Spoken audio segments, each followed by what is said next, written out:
All right, let's get this meeting to order. This is a Select Board meeting of Monday, April 14th, 2025.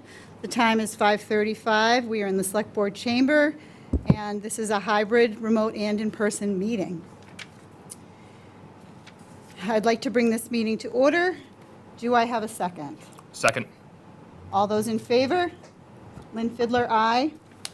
Steve Darcy, aye. Eric Kelly, aye. Okay, this meeting is now in order.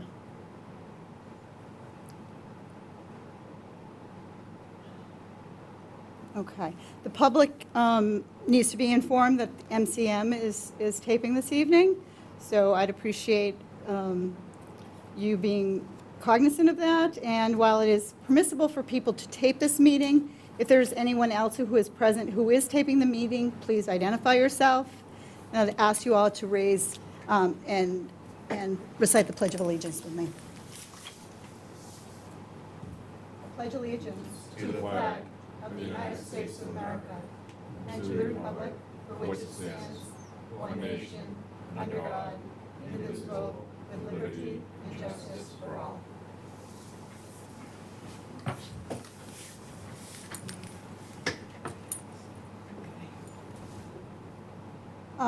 I'd like to also ask everybody to join me in a moment of silence for the resident Philip Johnston, who passed away.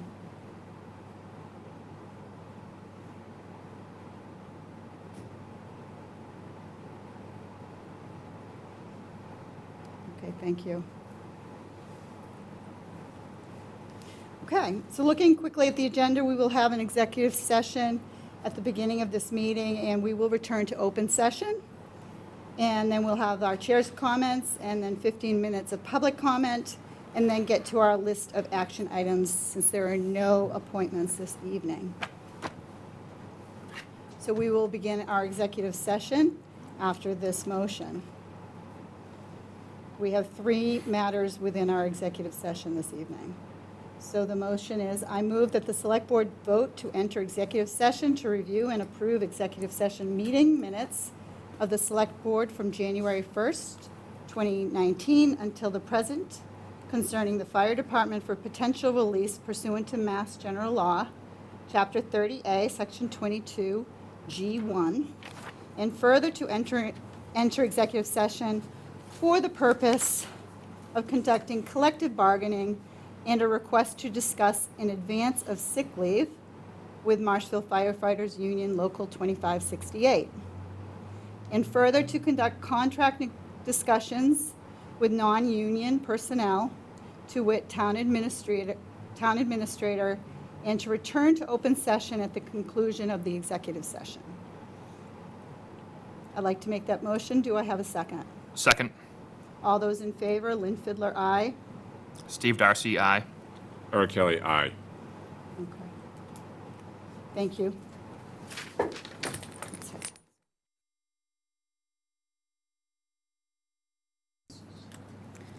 Okay, IT, you good?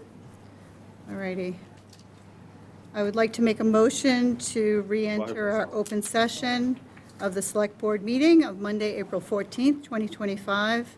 The time is now 6:47. Do I have a second? Second. All those in favor? Lynn Fidler, aye. Steve Darcy, aye. Eric Kelly, aye. Okay. So we are back in open session.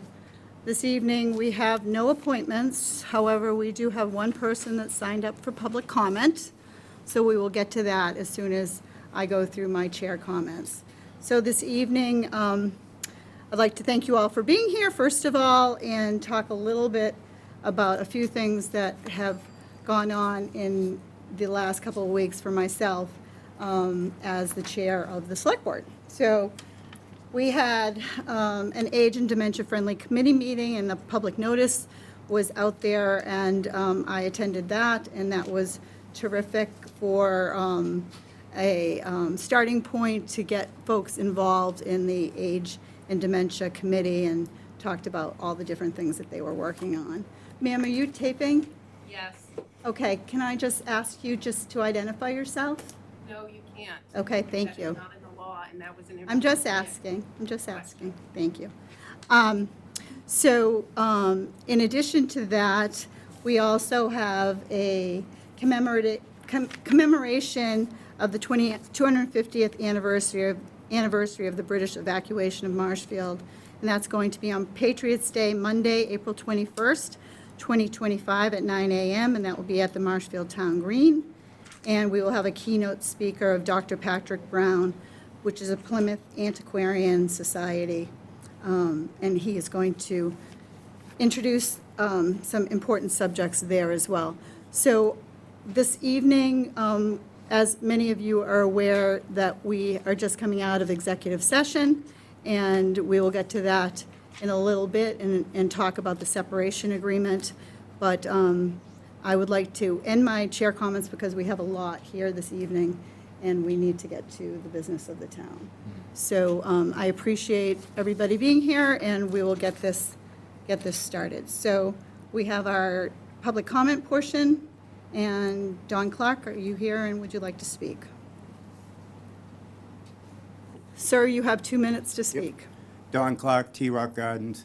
I just want to say, as a resident of Marshfield, I was a little shocked after watching the ZBA meeting the other night on how the Board of Public Works, basically, the way I see it, it wasted $140,000 of the town's money by switching the parameters of the study. I'd also like to say, I know he isn't here, but I'd like to thank Mr. Moresco for his 7+ years of service to the town of Marshfield.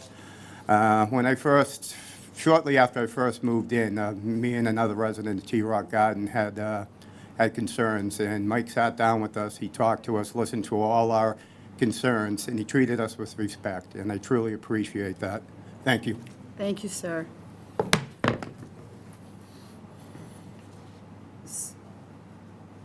You're not on the list. I guess I missed the list, but you have 15 minutes, right? You have 2 minutes, sir. Steve Lynch, 50 Central Street. So, from what I can see across the country, both sides, Republican and Democrat, have some real problems with our elected institutions eroding democracy.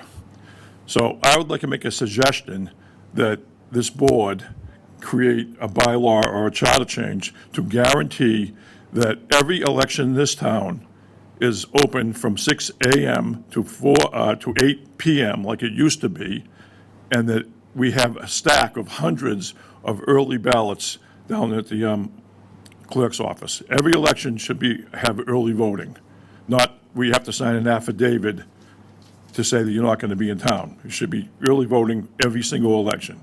So that will help to create a better body of people in the electorate rather than the same 3,000 or 4,000 we have every year out of 20,000 people who are registered to vote. So I think that this would be something that you should look into. And since we're talking about the film about the water study, I just want to say there was no sense in doing a water study about the houses that are already there. It doesn't matter about them. No one's going to make them change their sewer systems other than whatever they have. If they don't have to meet Title V because they're already in them. So the only thing you want to study is what the new construction is how that's going to affect water. So I was very happy with the study. Thank you. Okay, thank you. All righty. So we are going into our action items, and the first item on our action items is the execution of the separation agreement with the town administrator. And I'm going to just briefly say this agreement approved in executive session ends Mr. Moresco's employment with the town, for which he has already tendered his resignation. And I will ask our town council to provide a few of the details to that separation agreement. Thank you, Madam Chair. This agreement was negotiated with outside counsel, attorney Kate Federoff, and counsel for Michael Moresco, Timothy Burke. The agreement was approved in executive session. Mr. Moresco has already tendered his resignation. The separation agreement, summarizing it, provides him with his contractual 3 months of wages, 3 months of severance. His phone and his phone number contains a mutual statement that was released last week and assures any future inquiry will be responded to in appropriate fashion by the HR department, contains a broad mutual release. As I indicated, it was negotiated with the assistance of Special Outside Counsel Kate Federoff of Mead, Tellerman, and Costa to provide the additional assurance that the agreement was in the best interest of the town. I guess I'd probably just say also Mr. Maresco's employment contract had 17 months left on it at the time the agreement was reached. Okay.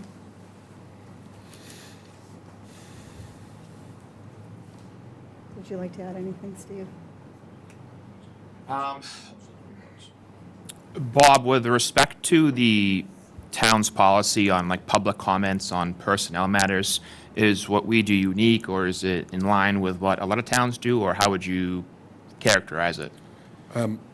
We typically confirm dates of employment and positions held. And when we have circumstances like this, occasionally we'll make a very simple statement that's mutually agreed beyond that. And that's what was negotiated in this case. So I would say, yes, it's normal when it's negotiated. Other than that, we confirm positions held and dates of employment only.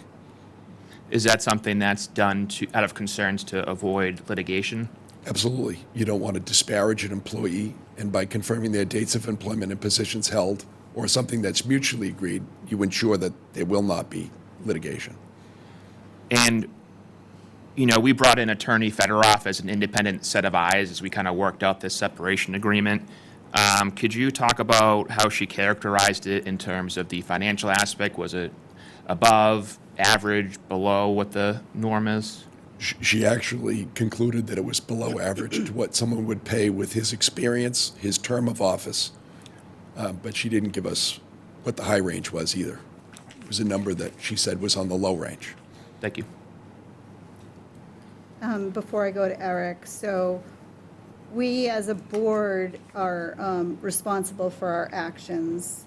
And it's my understanding that if we were to be asked in reference to this separation agreement, how we would respond, our response would be no comment Well, and go to We HR.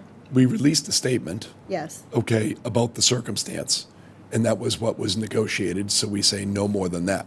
Okay. If a future employer or someone was to inquire about his term of employment, we would confirm dates of employment, positions held, and the simple statement that is going to be made by our HR person. So if anybody asks in the future of this administration about Mr. Maresco's tenure here, it gets referred to the HR director, and the HR director makes the agreed statement. okay, thank you. Eric? In my roughly almost 1 year of service to the town, I've gotten to know Mike over that time, and Mike's a pretty good town administrator to a certain degree. Like I say, everything was rosy between us, but he's very knowledgeable and to a degree helpful in ways. I'm not particularly thrilled with this agreement that was put forward, but it is what it is. It's I think, in my opinion, in regards to the payout and all that, I think that you shouldn't have done that. I think if Mike wanted to resign, he should have just resigned and be done with it, in my opinion. The other thing is what's going on in town. In the recent, I guess, couple of months, which I believe has stirred this, I don't think anyone could really blame Mike on the overall. I think the blame go in years of neglect of oversight from past select boards. And I think that's the true problem right there in itself. And hopefully going forward, now and in the future,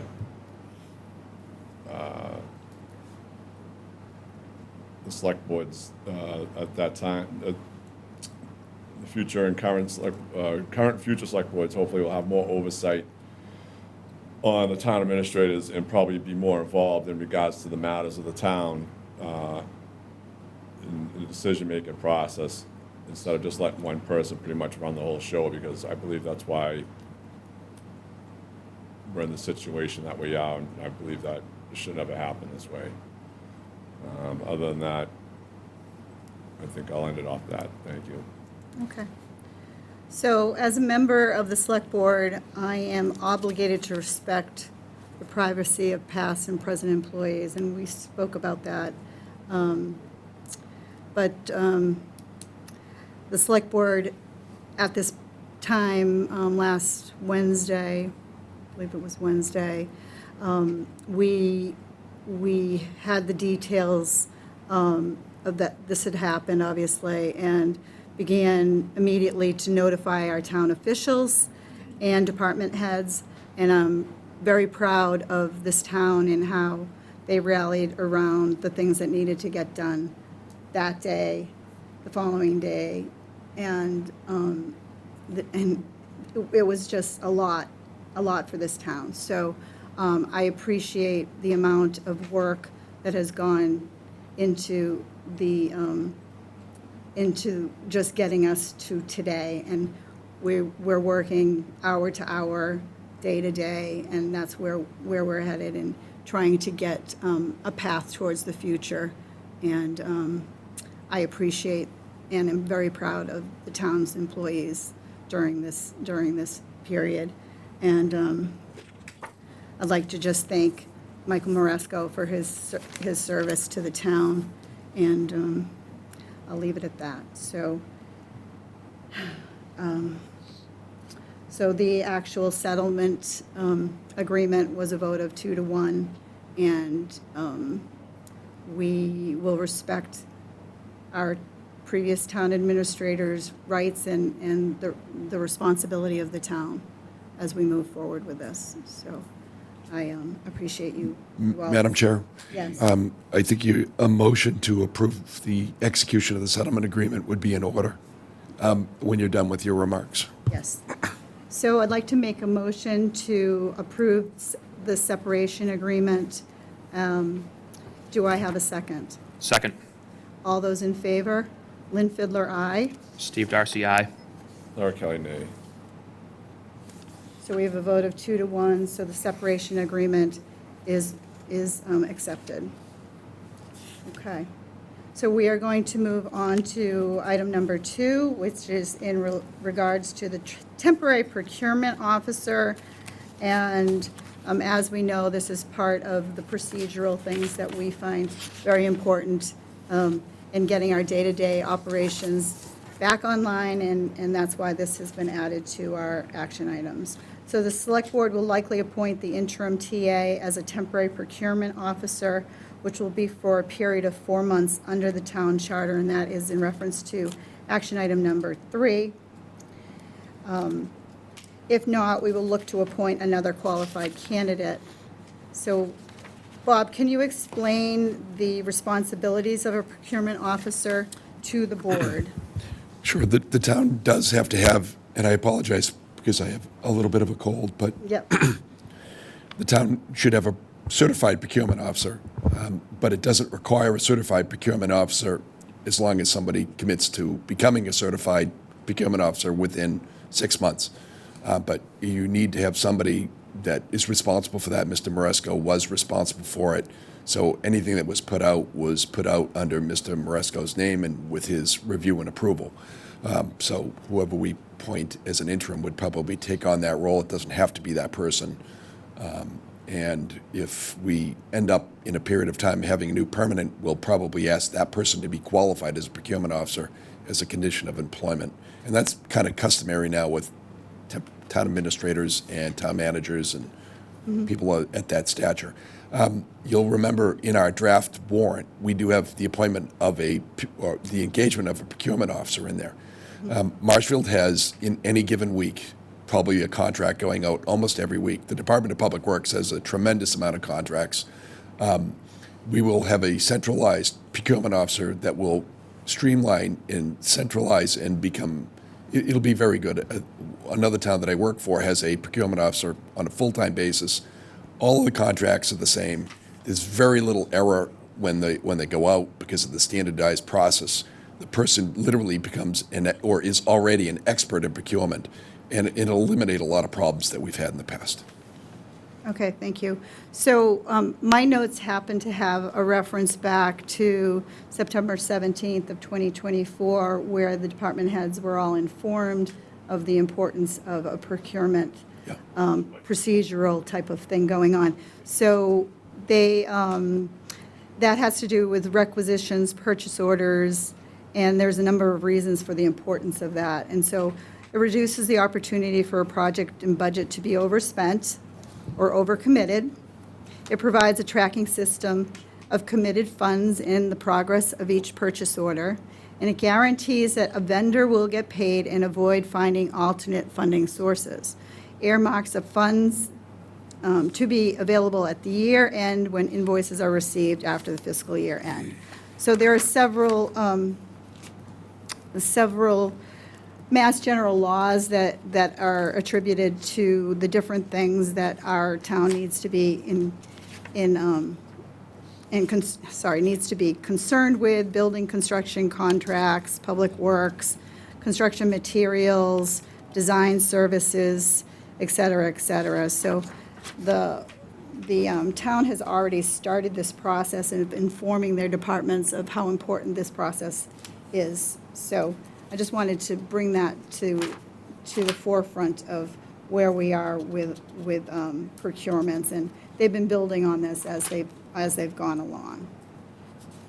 So, with that being said, I'd like to offer the comments from my board members and move forward with item number 2.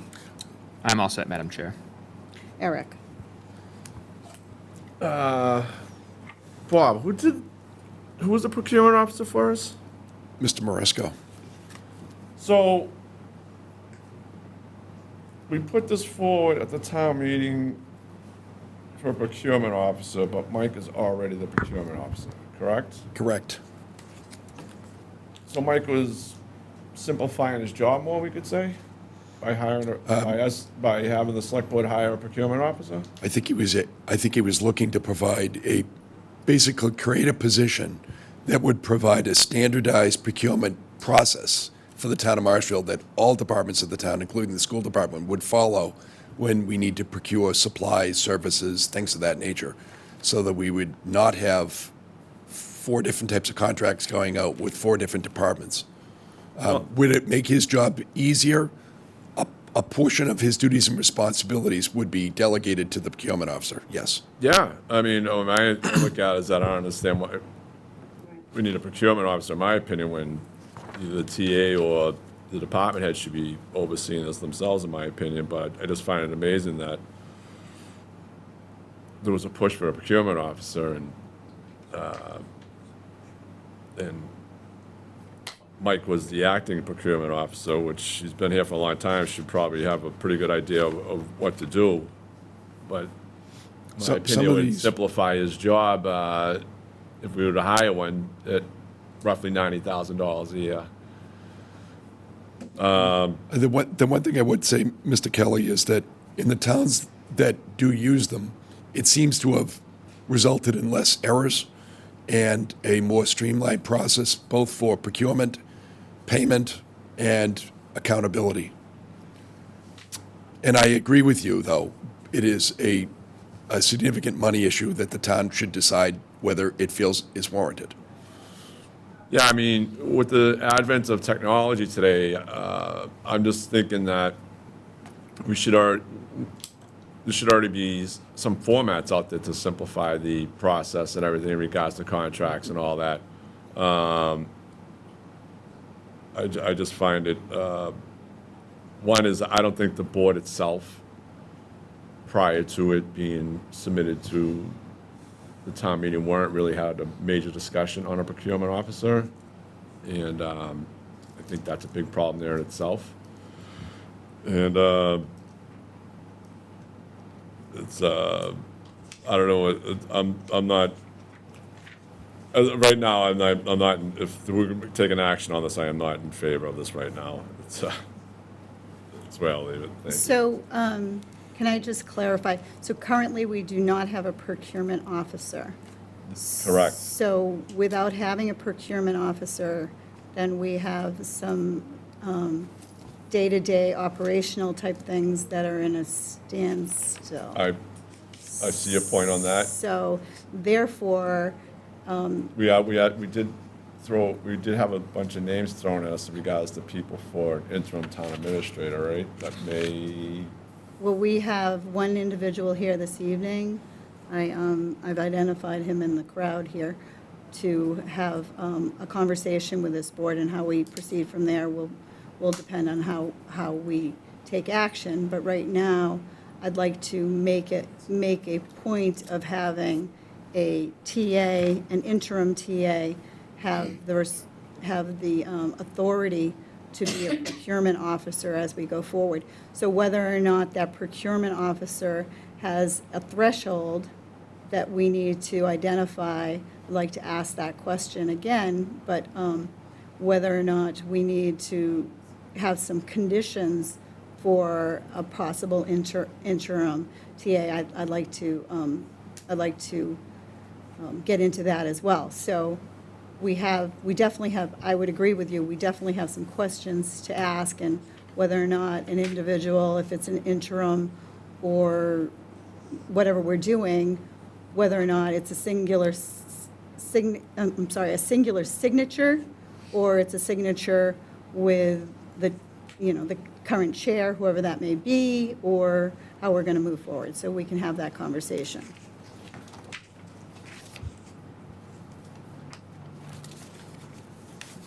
all right, so where I'm reading it, actually, I'm reading off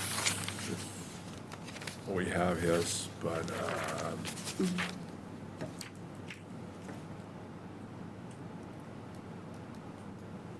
discussion, appointment of temporary, so are we voting for a temporary procurement officer? I don't see anything with a vote on it or anything like that. How is this all So working out? I was going to suggest that you put this after the appointment Yeah, issue. so Topically, it was on the agenda before. yeah. But if you decide to make an appointment tonight, then you can then ask them to do that as well. Exactly. So both you and I have some further questions that we need answered on how this board together decides we move forward. So why don't we table action item number 2, Yeah. move to action item number 3, see where that heads, where we're headed on that, and then we can go back to action item number Okay, 2 I'm good with if that. necessary. Steve, would you agree with that? Yes. Okay. Does that sound? Yeah, you don't need to make a motion. You Yeah, just no, table I it. know, but that makes sense to you, okay. Yes. So in light of that conversation, we're going to just table item number 2 for a little bit, maybe go back to it, and push on to action number 3, which is a discussion and potential vote on appointment of interim town administrator. And we have, as item number 3 in your binder, gentlemen, you will see we have a resume for Peter J. Moran, and he is here in the audience. So, sir, would you like to approach the board and have a comfortable seat, find the microphone, and say hello? Nice to see you, and thank you for coming. Good evening, and thank you for inviting me. I appreciate it. So, Mr. Moran, Attorney Moran, is that how you'd like to be referred to, or? Peter. Peter, okay, call me Lynn. So your resume here is quite extensive, and the entire board has it as well.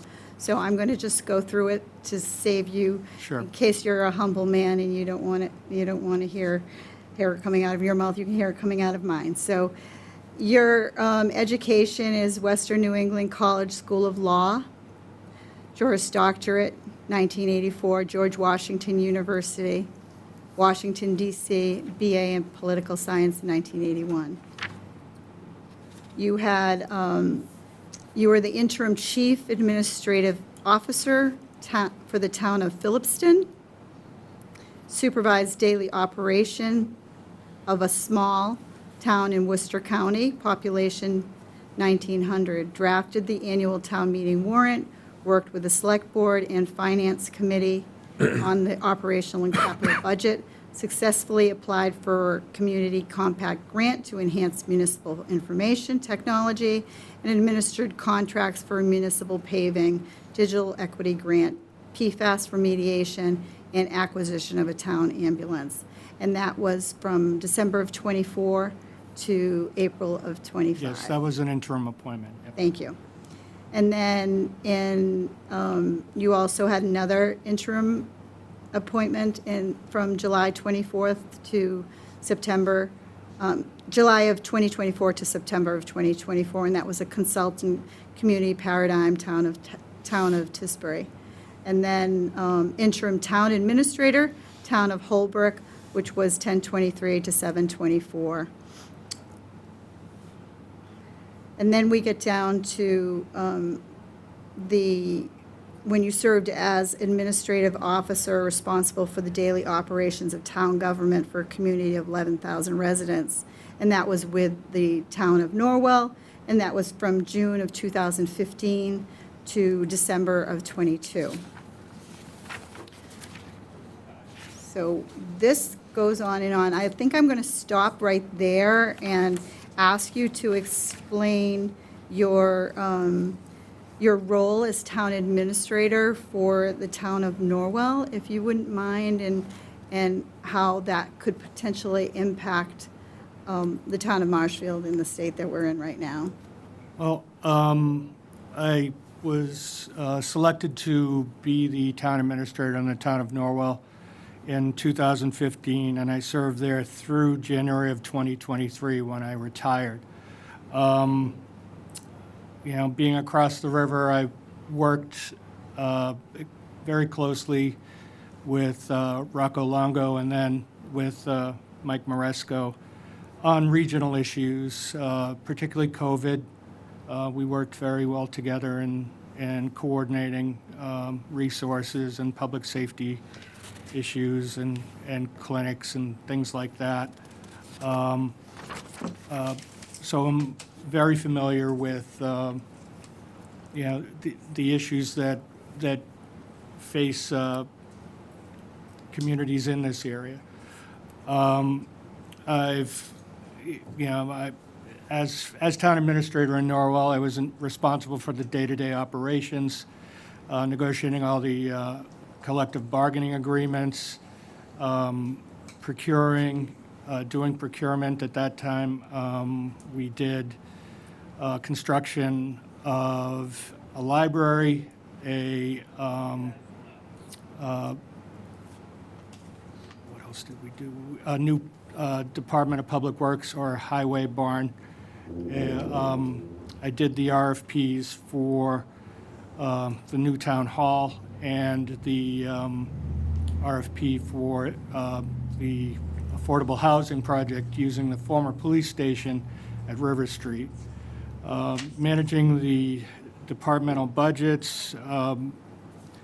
When I started in 2015, Norwell had free cash revenues or free cash of approximately $2 million. When I left, there was $5.5 million in free cash. We also had a capital stabilization account that we established, a special education stabilization account to assist schools in dealing with the fluctuations and demands on special education budgets. And we also increased our stabilization fund as well. We modified our financial policies and maintained a AAA bond rating during that time. Let me see. So, Well, that was a lot. yeah, well, it was it was a great experience. I really enjoyed working there. Faced similar challenges. Worked on a regional basis with town administrators here, Hanover, Rockland, and we would meet regularly to discuss issues. And there was a commonality of challenges that we were facing. And I think the same is true today. Okay, so you're retired. I am retired. I currently serve as a District 6 town councilor for the town of Braintree, where I also previously served as chief of staff and operations prior to becoming town administrator in Norwell. Okay. Do you have any ties to this board or any administration within this? No, I have previously worked with Attorney Galvin and Attorney Clifford on a number of different matters. Okay. So I'm just going to ask you a couple, because you mentioned the special education. So when you started in 2015, was that part of what their existing budget was, or did you implement that, or can you just share with us? 'Cause So the it's an school interesting superintendent, topic. the school superintendent identified special education as an area of challenge for the school department to address, because if one new resident moved in with an individual in need of services, that could significantly impact the budget, and you couldn't predict from year to year how many new individuals requiring services would move in. And the money that you would get from the state was not meeting the needs enough. And so we needed to establish some flexibility. We were in the position that we had adequate reserves that we could apportion some into a special needs, a special education stabilization account. And so we established that about 2016. We're going to be doing that in Braintree at my urging of the mayor as well, I think, because we're facing a similar challenge.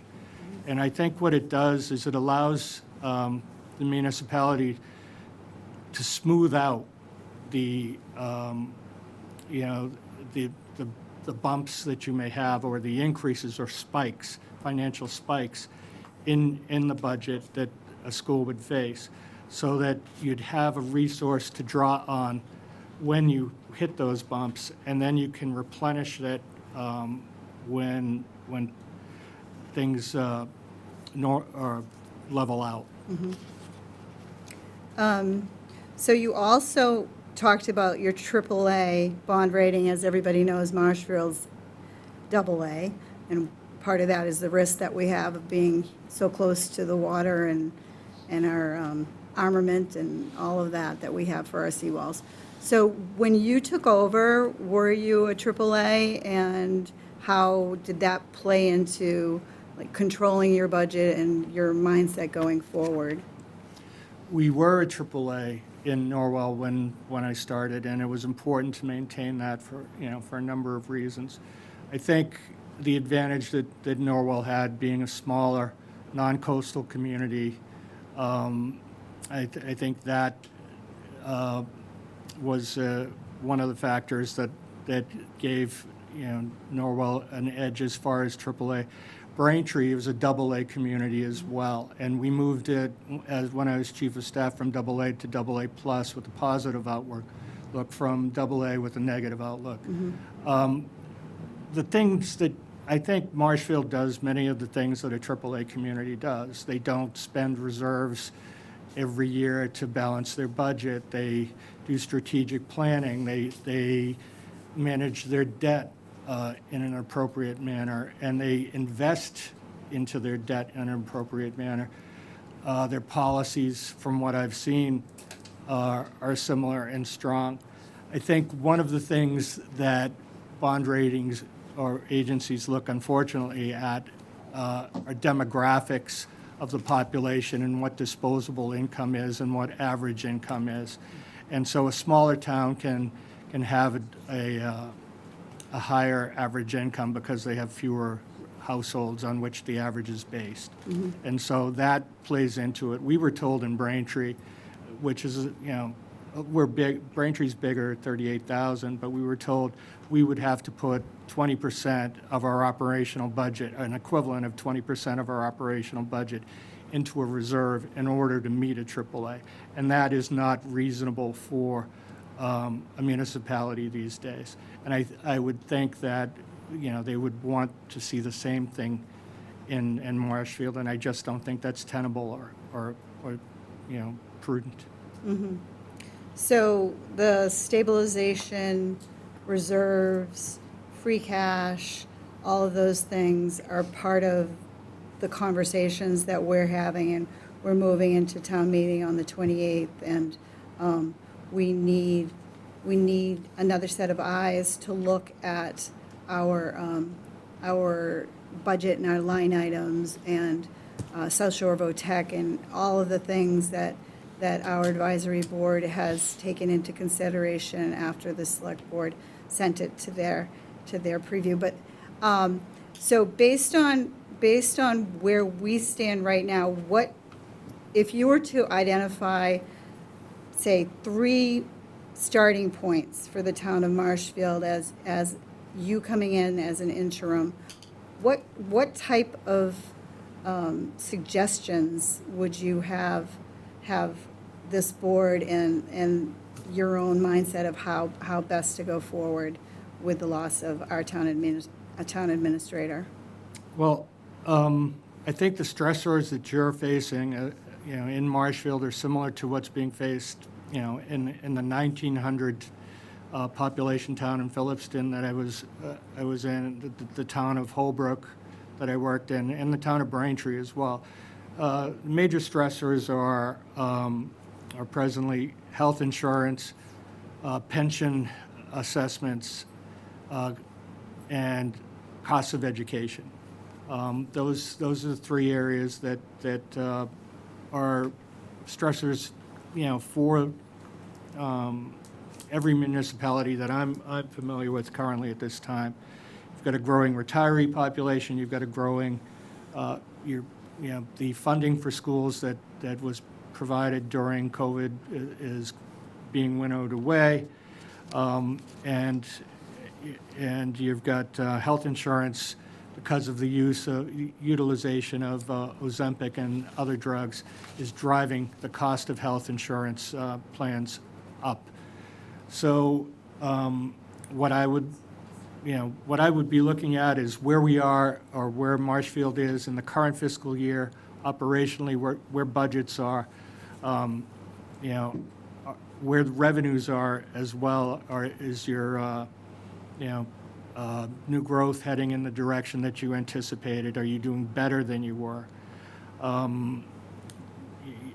I'd also look at local receipts to see how they're coming in, permit revenues, your yield on interest, your yield on investment income, things like that. Whether you've got tailings, revenue that hasn't, or money that had been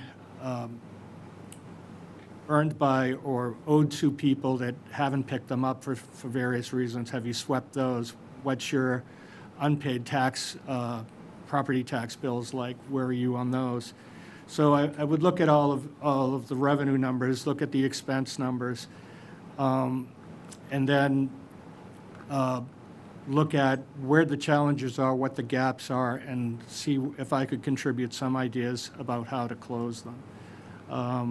Whether it's using surpluses and current line items that can be sustained through the end of the fiscal year, or, are there other choices that could be made that were previously made in the budget, and you could amend the budget to meet more pressing needs. There's a number of ways that can be done, and so I would be willing to work with the department heads and see if we could come up with ideas that could address the challenges. Okay, thank you.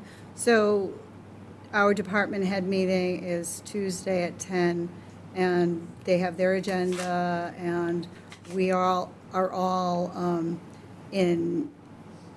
trying to just come to some sort of a real high level of communication right now. Do you think that you would be able to generate the excitement within those departments to keep keep us on track, get us through fiscal year '25, get us through town meeting, and pave the road towards a permanent TA.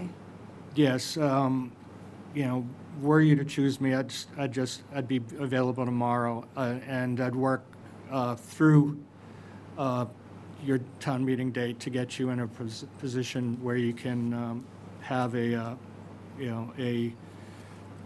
viable and prudent plan for the town to address town meeting and to address the budget, and to make sure that whatever your decisions are, that they're sustainable, not only for the current fiscal or for the coming fiscal year, but for several years after. You want to make sure that any budget that you enter into, you can sustain those expenditures, particularly any collective bargaining agreements, any contracts, any capital expenditures that are requiring bonds, that you're going to be able to sustain those new responsibilities for years to come. Okay. So I didn't read into the record all of the you worked as chief of staff for the director of operations for the town of Braintree, town solicitor, town of Braintree, and your accomplishments go on and on here. You also, back in the 90s, were the director of investigations for Mass Department of Mental Health, and I find that is really a struggle, and mental health right now is one of our biggest challenges. So I'd look forward, if you were voted in, to have some conversations with you about your thoughts in regards to that as well. So what is your feeling towards police, fire, and our first responders? I think there's no more important duty, and I had previously served 6 years as a member of the Board of Selectmen in Braintree, and I was responsible during that time for the appointment of approximately 30 to 40 police officers. Then as chief of staff, probably another 25 or so. I was involved in the review and hiring process as well. I've been involved in the hiring of, I believe, 5 police chiefs, 9 fire chiefs in several different communities that I've worked with. There's no more important role, I think, and what felt more as a young selectman,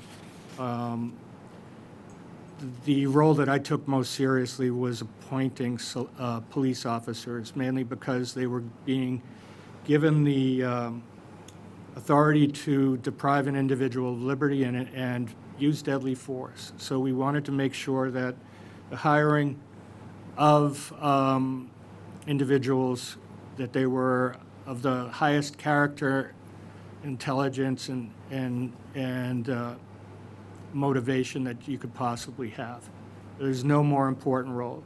Similar with firefighters. They are going towards things that other people are running from. You need to hire people that are of the utmost character, and then you have to make sure they're given the opportunity to be trained, equipped, and supported in their communities as well. That they get the equipment, they get the training. I incorporated into the town of Braintree's contracts as chief of staff. I negotiated in the requirement of 40 hours of annual training of each police officer. At significant expense to the town, it required an increase in overtime, but it also improved the training and the level of performance that our officers had. I think in Norwell, we also pushed training. We increased the education incentive to not only deal with criminal justice issues, but also gave educational incentives to people with public administration degrees, business administration degrees, social work degrees, computer science degrees, because the modern police officer is thrown into so many different and a variety of challenges that you need a diversity of talent in that profession, so that if you're dealing with cybercrime, you have a computer expert. If you're dealing with a domestic issue, someone with an ability in social work can address that very well. Just the number of different things that you need. Having somebody in uniform that knows how to read a budget is important. In Braintree, we hired lawyers, CPAs, people that ran restaurants, as well as criminal justice majors.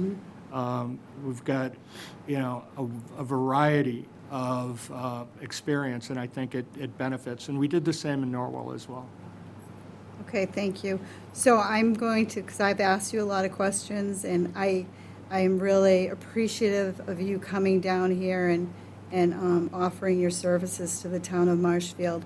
So let's get to the crutch. Director, Braintree Youth Basketball. 2002 to 2018. Those are like giving it back, and that's the during that crutch time of we had- Marshfield and all the Yep. all the kids and everything that we have going on here. So I coached against Marshfield quite a bit. yeah, well, Marshfield we- won. Yeah, a lot, but we held our own. Yeah, I yeah, lost more to Norwell quite frankly than I did to Marshfield. yeah. So, So do you have any questions for me as the chair, and then I'll have Steve and Eric, and then we'll finish up. I'm going to have question. What do you think would be the greatest challenge that I would face in coming in this situation? I think the biggest challenge that you would face, based on what I'm seeing in your resume and this short conversation, which I really felt that you did an exceptional job at just having this type of back and forth. I think the biggest challenge right now is the short term, and we need to get into our town meeting and do that and be eyes wide open and understand and have, our confidence in the budget needs to be up here. So I would say that would be probably top of the list. And then second on the list, I would say that we're moving into the back portion of fiscal year '25. I want to understand where we are in those numbers and how we're moving forward in these last few months of fiscal year '25.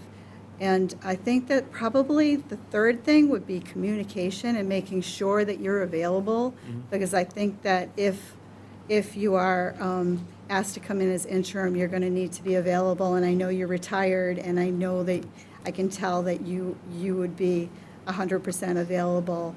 So I think those would be the three, for me, those are the three really important. Let's get out of the skate and get running, okay?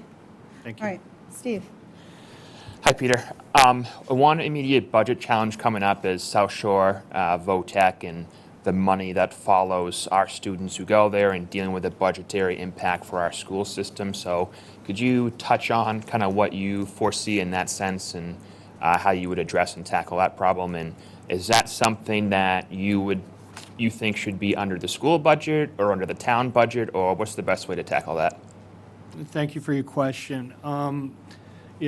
I think, you've recently become a member of South Shore VOTEC after previously having students pay into the system to go in, correct? I think, so in Norwell, we had a separate line item and separate budget department for them from the school department budget. It was always broken out. We did have overlap for Norfolk County Agricultural School in the school department budget, and then we took that out as well and dealt with that separately, I believe, later. I've seen it done both ways, where VOTEC budgets are combined with school committee budgets or school department budgets, and I've seen it broken out. I think it's cleaner to break it out. I think it's more transparent to break it out because it shows you what the costs are. Vocational education is an important aspect for our society. And the investment going into South Shore Voc Tech, is very worthy. And I remember Governor Baker really pushing it during his time. That being said, the costs for vocational ed are challenging, and they're in excess of what regular schools cost. Some of that is due to the expertise of the faculty, but the challenge that you have is that it's an assessment that comes from a number of different schools and a number of different municipalities, and it's easy for a voc tech to, in lack of a better term, divide and conquer, and send you out your assessment and not give you enough time to coordinate with neighboring communities, see what their experiences are, and bring your grievances to the voc tech committee. So usually it's a fait accompli by the time that you get to town meeting. I think that it may be worthy to revisit what the assessment is in comparison to other communities. Are they charging you higher because you're newer? Are they, is there a period or a way to smooth the entrance so that you could scale it up and make it more fiscally palatable? I'd be willing to explore those. I've had difficult discussions with Superintendent Hickey at the time several years ago because we would see fluctuations in the assessment in Norwell. They would like to hit Norwell. They liked it when Norwell students attended South Shore Voc Tech because they could charge more per student in Norwell than any other community in their system.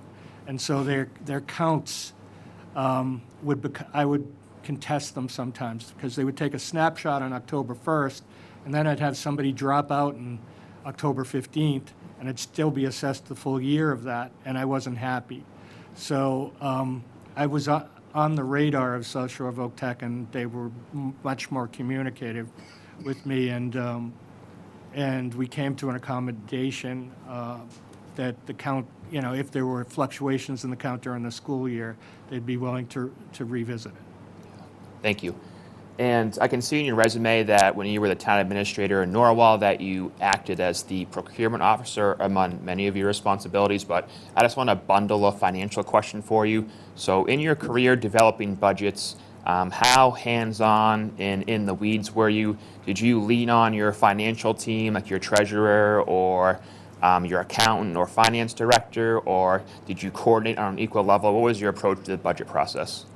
I worked very closely with the finance director, with the town accountant. You have to be dependent when you're setting the tax rate. You need to be dependent on your accountant, your assessor, and your treasurer collector to make sure the numbers are correct. I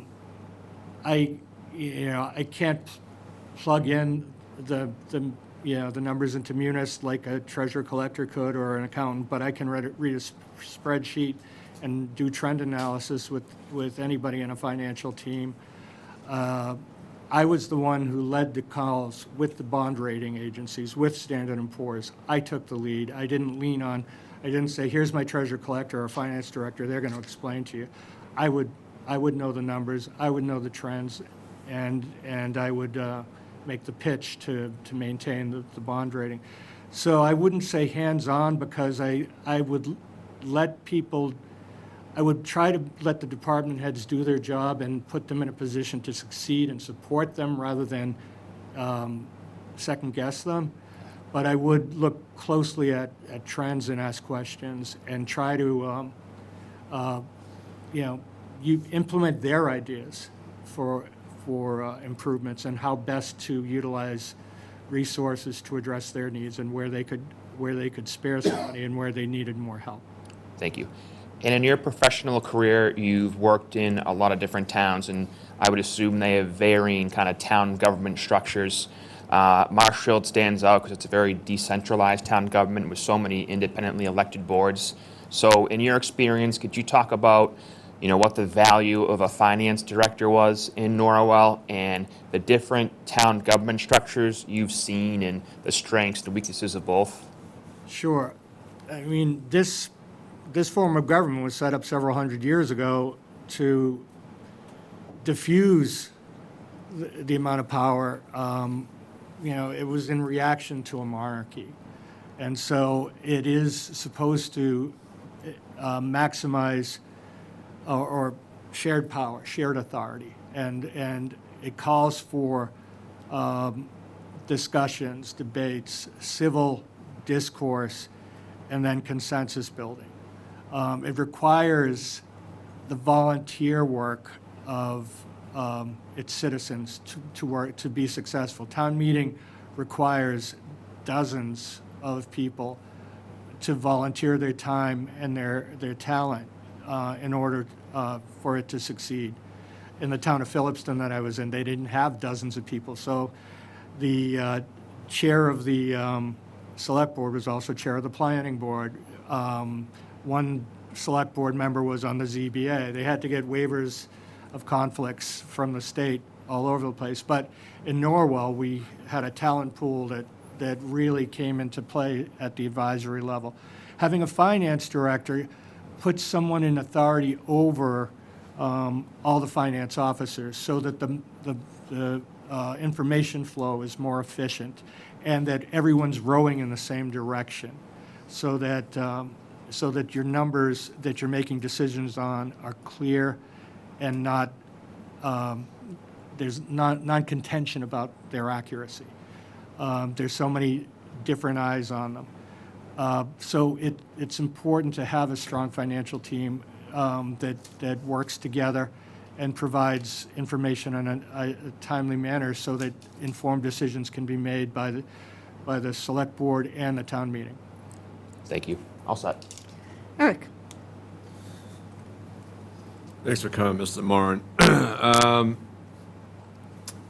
How did you come into hearing about this position?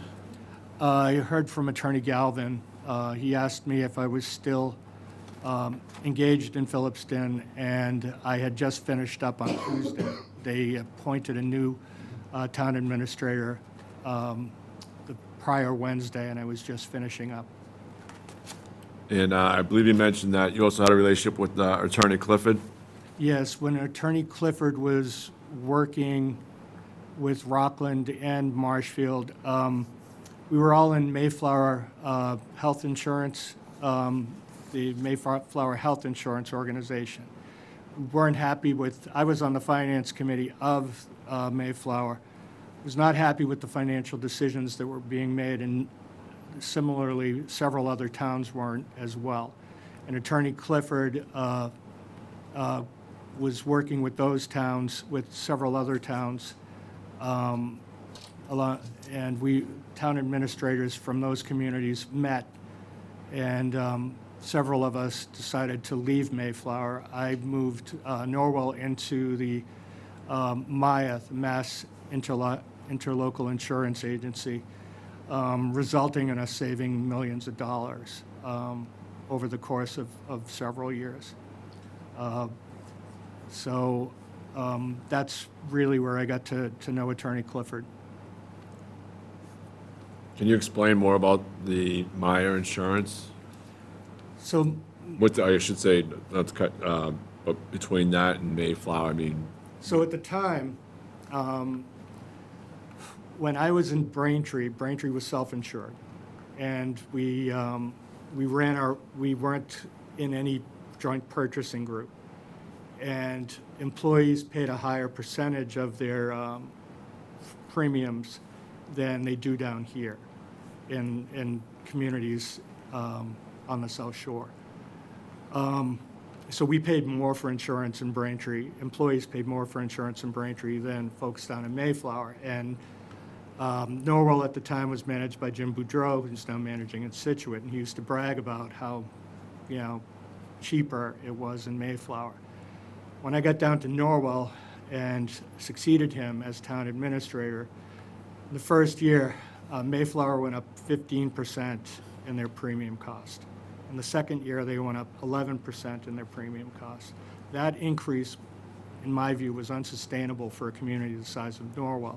So I was seeking opportunities to go in different directions. neighboring communities wanted to set up their own joint purchasing health group. I thought that was too risky. I looked at Mass Interlocal Insurance Association because they were the largest joint purchasing group in New England, with the number of communities that were in it. That gave us stability that at the time was unrivaled.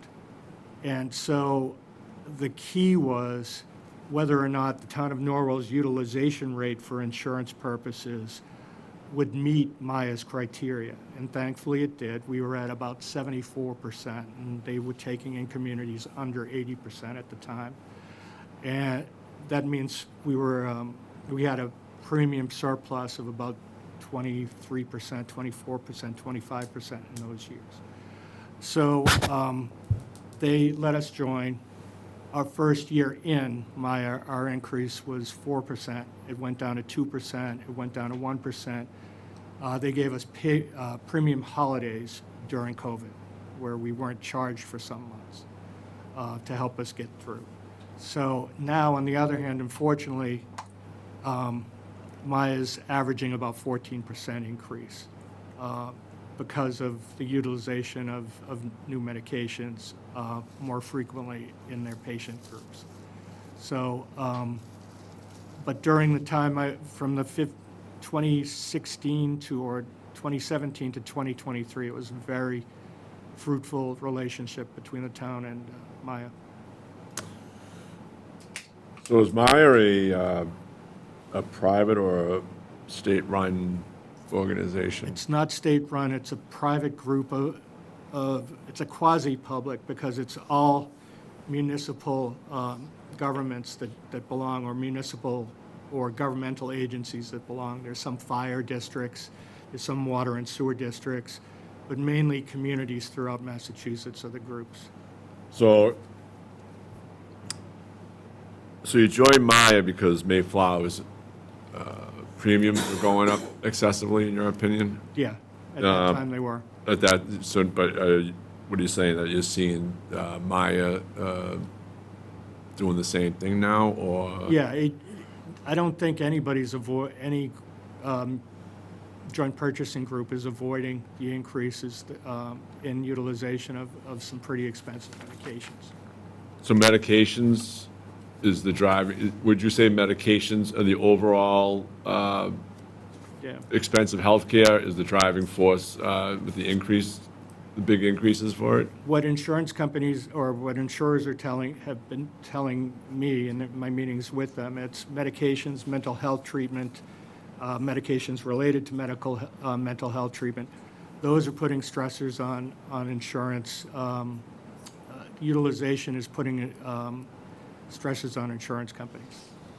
How much, especially this day in the computers and all that, you're hearing more and more about like alternatives. So how much are these places looking into like alternatives in regards to trying to drive their costs down, besides the pharmaceutical stuff, but other potential areas of alternative drugs for those situations? Well, groups are pushing things like healthier living, dietitians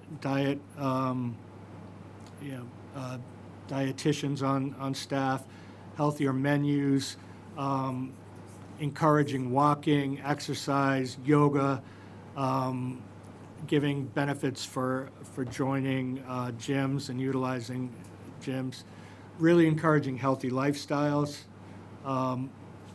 things like that can lead to a reduction on reliance on medications or need for medications or hospitalizations. And so there's a much more of an effort by joint purchasing groups to push those, as well as mindfulness and meditation and things like that, alternative approaches, more holistic approaches to mental health than just prescribing medication. So you're seeing Maya will give you links on your computer to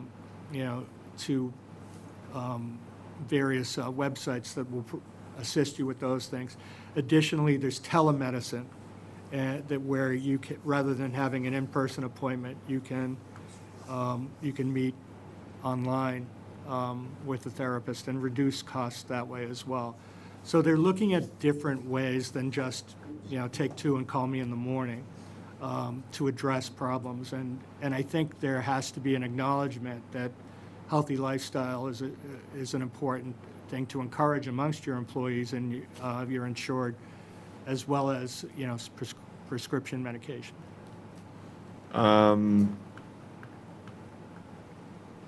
When Lynn was asking you, you said you'd work through town meeting. When you say you work through town meeting, are you meaning that when town meeting's over, are you vacating, if you get chosen for the position, you're gonna vacate the position afterwards, or what are you looking at? No, what I'm saying is, I have nothing on my calendar with the town of Braintree through April 28th. In May, there will be meetings of the Ways and Means Committee that I am a member of in the town of Braintree. I will have to balance, do I attend that, or do I, come and does Marshfield need me to attend a meeting that night? I'll have to, balance those two choices. I will, if I am taking this position, I will meet the needs of this town. I will be available all day, and I'll give you my schedule, and hopefully we can, come to an accommodation through the month of May. I have, 2 weeks where I'm going to have 3 meetings a week. And, if there's a meeting that you need me to be at, I'll be at it. Okay. I'll make that commitment. Are you, you just wanna keep this temporary, or are you looking something long term? I'm retired, and my You wanna wife. try and keep it that way? I'm married, and I'd like to stay that way. Yeah, I hear you. My commitment to my 31 years of marriage is more important than in any municipality. So if I took a full-time job now, No, I get that. yeah, I'd be in a new How- world of trouble. How, in your time doing all the work you have been, how hands-on have the select boards been in each of the communities that you served? And do you think that there should have been more hands-on in regards to matters, instead of relying on the town administrator making the decisions and everything on regards to the operations of the towns, where the select board, at the end of the day, should be really overseeing the operations of the town and keeping tabs on the town administrator, and you should be properly informing them of the situation so they can be up to date, but also make determinations going forward in the future. So, I mean, how hands-on do you see select boards? Are there towns that do a good job of it? Are all towns just not hands-on enough because there's not time in it, or what's your thoughts on it? That's a really good question. I would say no two towns that I've worked in are alike. By design, Norwell was more deferential. They empowered the town administrator to make a lot of decisions regarding the budget that previously had been done by the advisory board. So it was my budget to present to the advisory board, to the select board, and then to town meeting. Whereas previously it had been the advisory board that would present it to town meeting. So I had more financial responsibility in Norwell. That being said, that board did not defer to me. They were, I would get 5 calls a day from 5 different board members. They would each have their priorities, and what am I doing on each of them? So they were deferential on the finances because the charter gave me that authority, but where they had their own authority, they exercised it fully. In Holbrook, it was much more hands-on because it was a smaller community. The tradition, the culture was that the board would be more involved and more day-to-day. In Phillipston, every single day the select board was in. They helped run the town, and my role as chief administrative officer in Phillipston was deferential to them. I was basically checking their numbers to make sure it worked. So it really, each town has its own culture about, every town I've worked in had town meetings. None of their warrants were written the same way.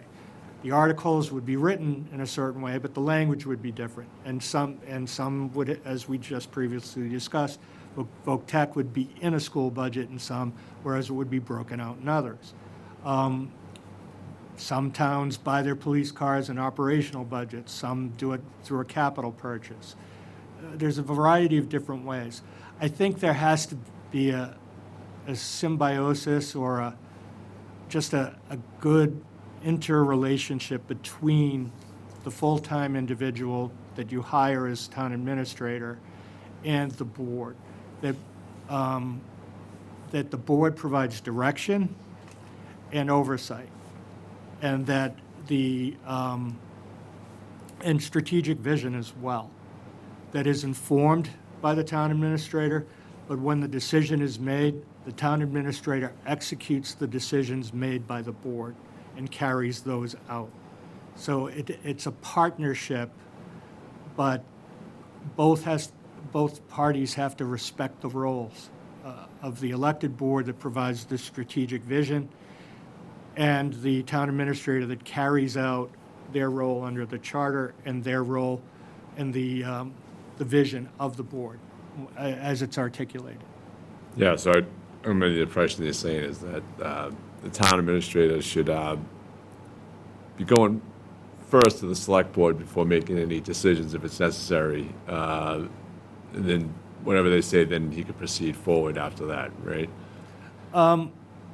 Yeah, again, it depends. I haven't read Marshfield's charter Yep. to see what the town administrator can and can't do. I had a lot of authority in Norwell to do things, but I always wanted to make sure my board was on board with what I was doing. I didn't want to get out in front of them and find out I was leading a charge alone. Right. You want to make sure your board informs you, your decision making as town administrator, but you also inform their decision making and I, as a town administrator, owe you my best judgment based on my experience. You can, and I should provide you options and suggest to you what I think is appropriate. But it's up to you to decide which one. And then I carry out what is your will. I mean, it's even, having worked with a mayor, it's that way as well. I was in charge of daily operations, but the mayor would tell me, this is what I want done. And I would figure out how to get it done, or I would tell him, you can't do that if you don't want to go to jail. And we were friends prior to his being mayor, so he listened to me. So, and he never went to jail. He never went to jail. Let's see, I think I got one more here. As you mentioned earlier, like between pensions, education, we did discuss health insurance and all that. We did go over health insurance in regards to it, but do you have any, we all know that education, the cost in this town seems to be, I think, roughly $1 million a year. Their budget keeps increasing. In the obligations to the pension funds as well. Do you have any solutions in regards to how to manage those increases or how to control them a little bit better in regards to the overall growth of them on the burn of the budget, I guess you could look at that's going on? Yeah, and again, Marshfield, first of all, is not unique in the stressors that it's facing. Every town that I've been involved with are facing similar stressors. Number two, your budget increase, proposed increase for schools is modest in comparison to other communities that I'm seeing. It's in line with what Braintree's doing. It is much less than small towns in central Massachusetts are facing, and some other towns are facing. I think the answers are strong communication between school and town hall to make sure that financial offices are talking to each other, to find ways to consolidate and, When you say consolidate what? we consolidated in Braintree our facilities departments so that schools and municipal facilities are all under one department. So schools, libraries, and facilities are all under one. Took a lot of negotiation. And it will pay off over a long time. So communication between the departments, respects for the authority of both, having a good, strong relationship with your superintendent and your elected school committee, that's important. Secondly is forecasting. Where are you going to be in 5 years, and how are you going to get there? Identify the gaps that you're facing financially as soon as you can, so that you'll have time to look at options to address them, rather than react to them. Anticipate them. See, okay, our revenue's not growing as fast as our expenses. What do we have to do to increase revenue? How can we increase revenue?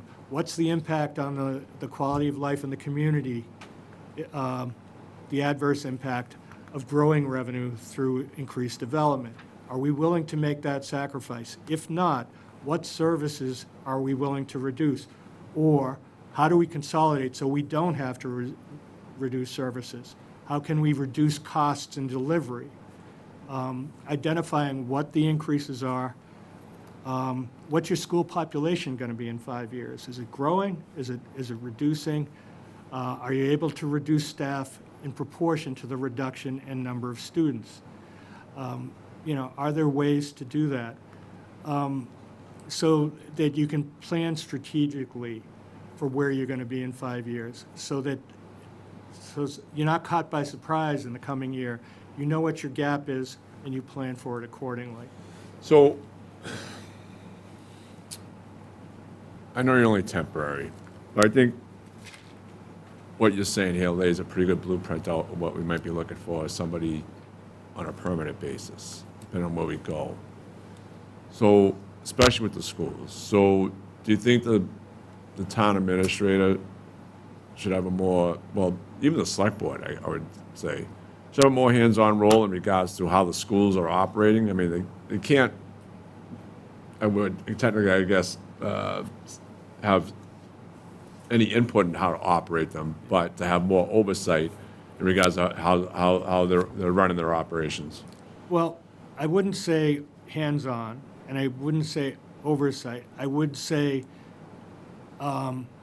constant communication. I would sit down in Norwell with Superintendent Keegan in September. He would say, this is what I think I'm going to need in the next budget. And I would look at, September would be when he would start telling me. And that's when I would start to put together the tax rate and figure out, what our tax rate was going to be. We would know what our first quarter revenue was and whether our projection for the fiscal year was good. I'd have an idea of where our growth was going to be and what kind of growth we would need. And then I could incorporate, the schools is the largest part. I could build around the school forecast and see, okay, this is what police are going to need, this is what fire is going to need, this is what highway and trees and grounds are going to need, this is what rec is going to need, Board of Health is going to need. And I could find ways to work it all out, because I'm starting in September with an idea of where I have to be. And then I could identify what the revenue gap was and how I could possibly address it. And that would involve reducing requests, adjusting, seeing where there was growth, and so forth. So by design, statutorily, your board, the select board can't be hands-on, but you can be a partner with the schools in helping them get where they need to be and acknowledging the role, getting them to acknowledge the role they play and allowing the rest of the town to get where they need to be. so that there's a common sense of purpose and we're all driving in the same direction. And so, it's built on mutual respect of the roles that you play.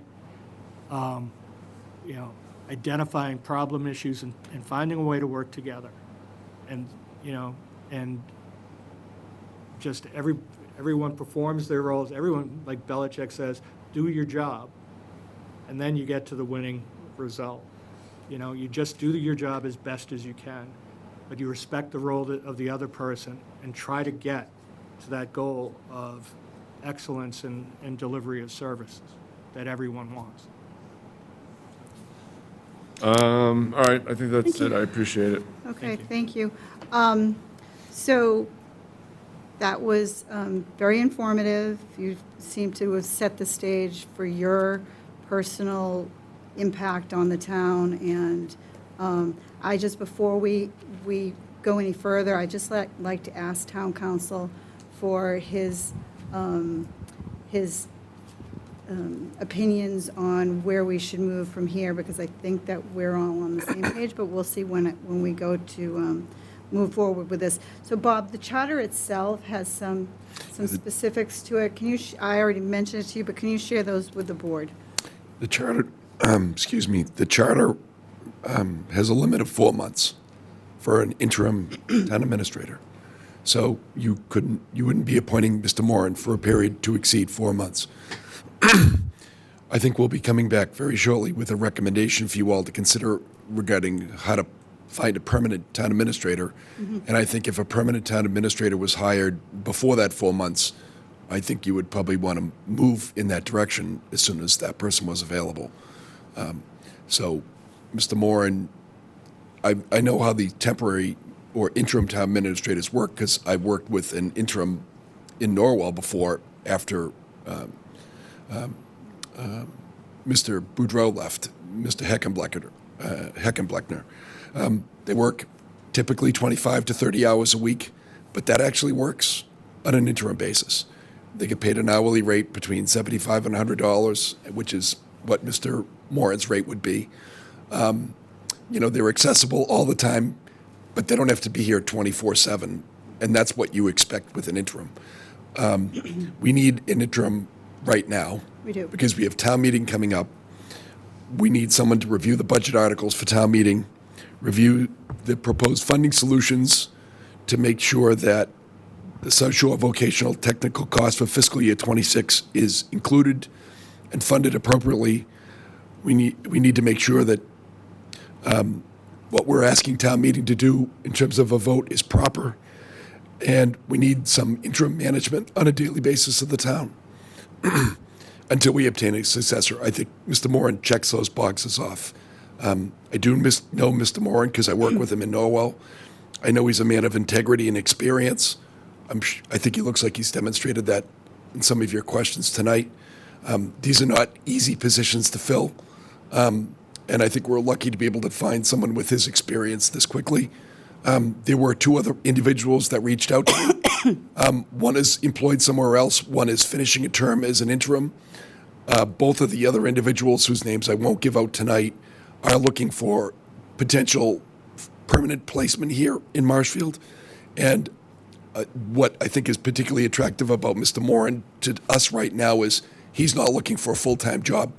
He's looking for a part-time job. He's tremendous budget experience, knows how to do it all on his own. He meets what we need for the very short period of time that we need it, and I think it'd be an asset to the town, in my opinion. But I don't choose this. This is your choice, and I think your questions tonight help you and help the public understand, the caliber of an individual you have seated here. Okay, thank you. So I am comfortable moving for a vote, but before I do so, we did talk about procurement. So can we put these 2 action items together in a motion, Yes, or should we go back to that? If you move to approve Peter Moran as the interim town administrator for up to 4-month period, I would also ask you to include in it as the temporary procurement officer. Okay. And would there be any conditions to him as a temporary procurement officer? No, he knows that responsibility well from his prior experience. Okay. Then I would like to make a motion to our board to move that the select board vote to approve Peter Moran as temporary town administrator for a period of up to 4 months on the terms and conditions, and add him as our town's temporary procurement officer. Do I have a second? Second.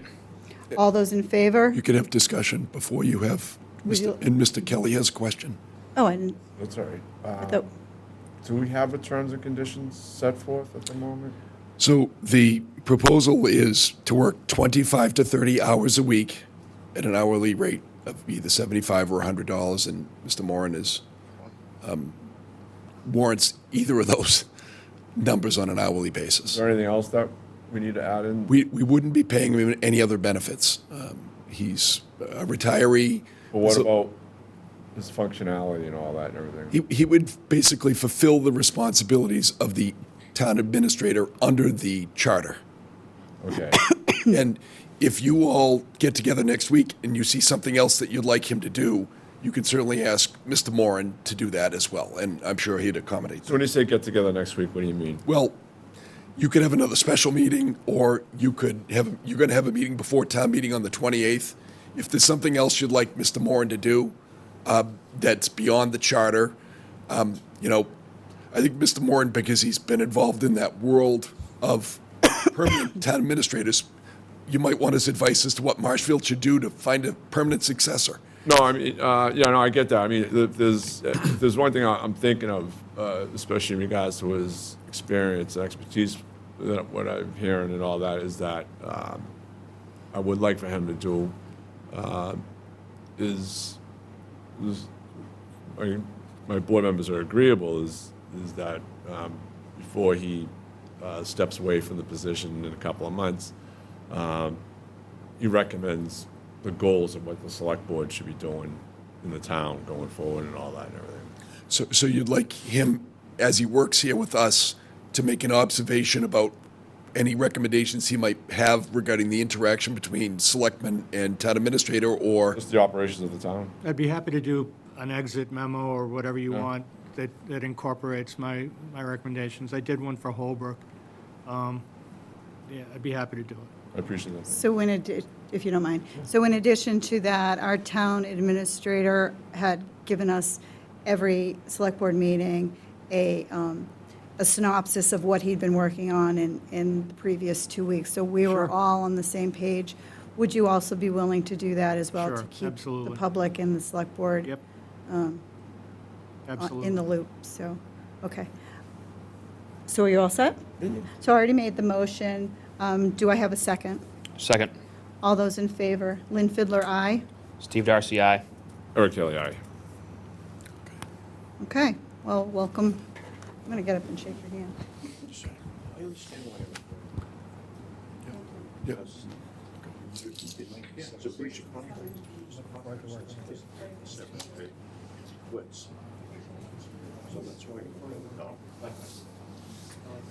Thank you. Take care of yourself. If there's something wrong, you get 3 months. But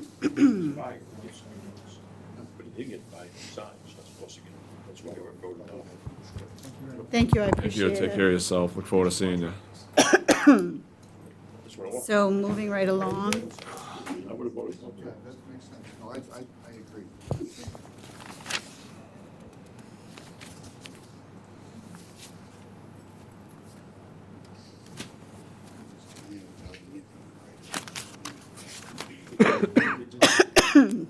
so just to do a quick recap, number 1 of our action items has been done with an affirmative vote.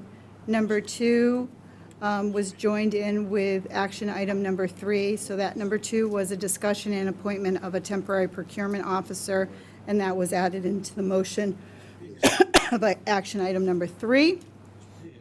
And that was also in the affirmative. So now we are moving to number 4. And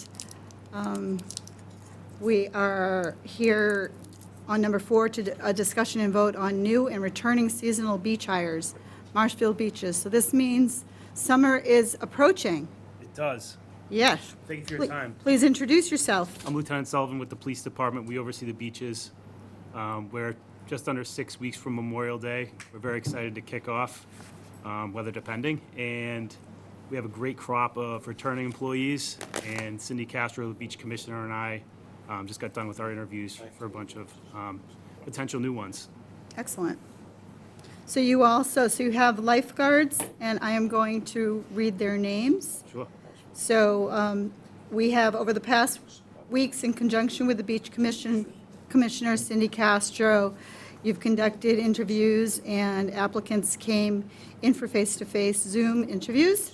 The candidates received a verbal job description and were familiarized with the job expectations and conditions of employment. This year, Cindy and yourself both agree that this is a very strong group of candidates, which we love to see. Yeah. We are excited at the possibility that they can join our team and help us give the public the level of service that they deserve.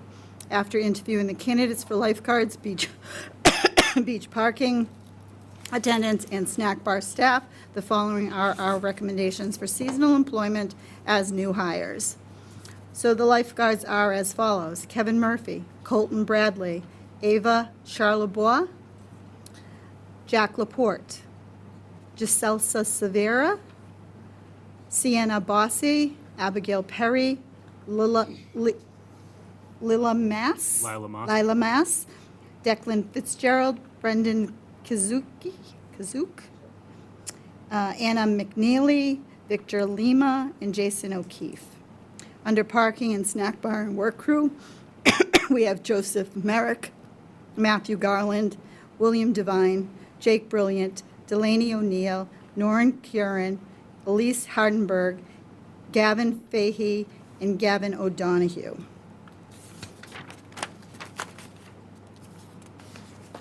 Okay.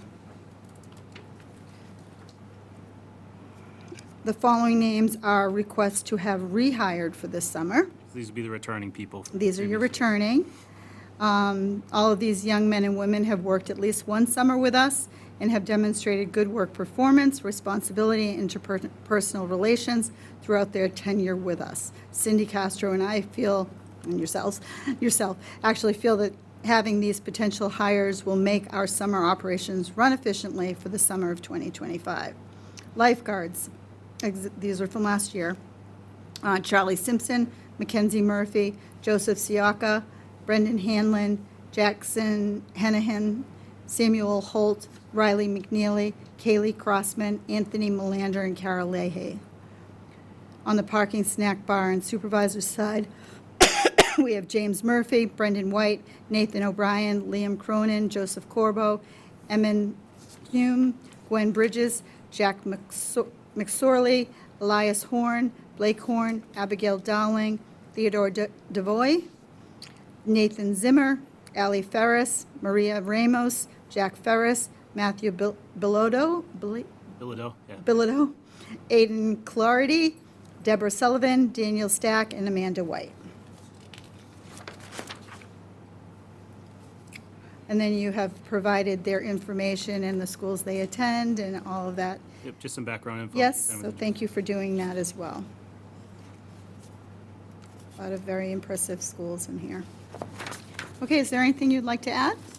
No, I just appreciate your time, and I'm available for any questions any of the board members have. No, Lieutenant Sullivan, Cindy, we never have any issues. They know what they're doing, so. They certainly do. Any questions, Eric? Yes. Do you generally keep this much staff on hand? Yeah, so we're total 53 this year. We had 51 last year. Is that 53 combined lifeguards in? Everything all in, Okay. yeah. The fluctuation there usually is, it's the same amount of working hours a week for the operation. Some kids like to work less days, depends on the year. Like we have kids this year that only want to work 3 days, say, as opposed to 5. So the amount of staff hours a week for the operation hasn't changed. It just takes more people to fill those hours. Okay, so it just comes down to availability. That's right. And just making sure you have the bodies on hand. That's right. To do it. Okay, thank you. No problem. All right, thank you. So I would like to make a motion that the board moves that the select board vote to approve the seasonal beach hires submitted by the Marshfield Beaches, Cindy Castro, and Lieutenant Sullivan. Do I have a second? Second? All those in favor? Lynn Fiddler, aye. Steve Darcy, aye. Eric Kelly, aye. All Thank you right, very much. you're good to Thank you. go. Appreciate it. Hopefully, it's a nice, beautiful summer. Let's hope. Have a nice evening. Thank you. We're moving on to action number 5. Welcome. This is a discussion and vote on annual Assistant Harbor Master and Shellfish Constable appointments. Hello. Good evening. Introduce yourself for the record. Good evening, Mike DeMayo, Town of Marshall Harbor Master and Shellfish Constable. Okay. So this year, we have returning Assistant Harbor Masters, Richard Rodwell, First Assistant Harbor Master, Charles Matter, John Sylvester, Megan Boney, Colin Costello, Jason Demier, Patrick Brown, Robert Lyden, Tucker Collins, Alexander Soretis, and Abby Gorham. Is that correct? Yep. Okay. And then the new Assistant Harbor Masters for 2025-2026 season, Deanna Melvesti, Declan McDevitt, Cameron Morris, Seamus Spillane, and Christian Devlin.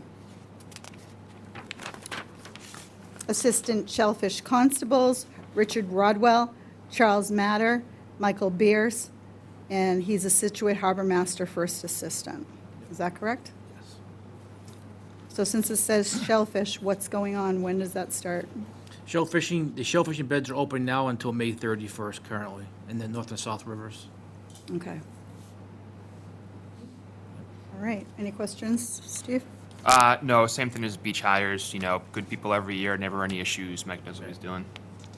Yeah, last year we had like 12 assistants, and the plan was the year prior, the assistants were complaining that they weren't getting enough hours, so I'm like, okay, well, we'll cut back a little bit this year, and frankly, it didn't work out so well because kids move on to college and they get other jobs. So there's a couple kids that are coming back this year that graduate in May, June, so I'm sure they're gonna be moving on, so anticipating those kids moving on, we just backfill with 5 more kids. Continue on that way. So it's 16, last year was 12, the prior year I think was 15. So right in line, hours are the same. Some kids work 16 hours, some kids work 24, some work 32, some 40. It all depends because sometimes they're in college classes or school vacations or other vacation, family vacations. So it's based on their ability, but for the most part, everybody works weekends as well, so. Any questions or comments? Yeah, so what you're saying is that you try to keep a good amount of staff on hand because the fluctuations between people dropping off and everything like that, right? But there's no change in the hours the overall hours of the operation on a yearly basis, right? Right. We carry 3 on a full-time basis, part-time. So basically, it's me and another person each day, Monday through Friday this time of year. Then May 15th, May 20th, depends when the weather gets warm. We'll start going to night shifts. But right now, we're just Monday through Friday. I'm on call obviously every day. But so it's me and the 3 of those guys make up the other 40 hours. So in case the boat has to go, we're right there. We can go. So but it's pretty limited budget, as you can tell. All right, thank you. Thank you. So counted out, you have 16 Assistant Harbor Masters and 3 Shellfish Constables? Yep. That's correct, okay. So these are annual appointments, and I'd like to make a motion that the board moves to approve the appointments of 16 Assistant Harbor Masters and 3 Shellfish Constables. Do I have a second? Second. All those in favor? Lynn Fiddler, aye. Steve Darcy, aye. Eric Kelly, aye. Thank you. Thank you very much. Appreciate Thanks. you being here. Thank you. Okay. Number 6 is a discussion and vote on ethics disclosure filed by Paul Van Cowenberg. So Mr. Van Cowenberg is an appointed member of the Airport Commission.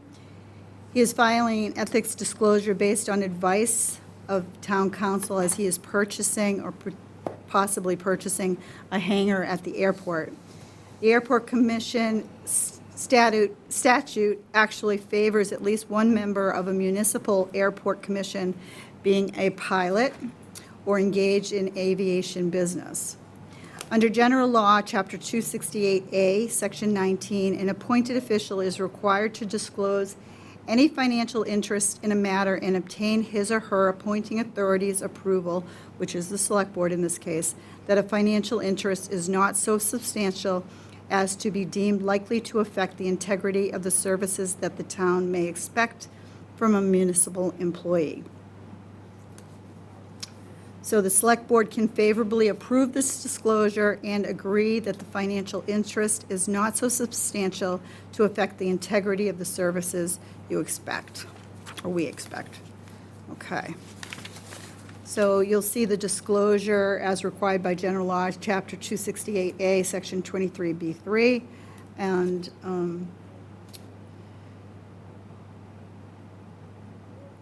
the hangars are situated on leased land to Shoreline Aviation from the town of Marshfield and are managed by a condo association, and he is the chairman of the Airport Commission for the town of Marshfield.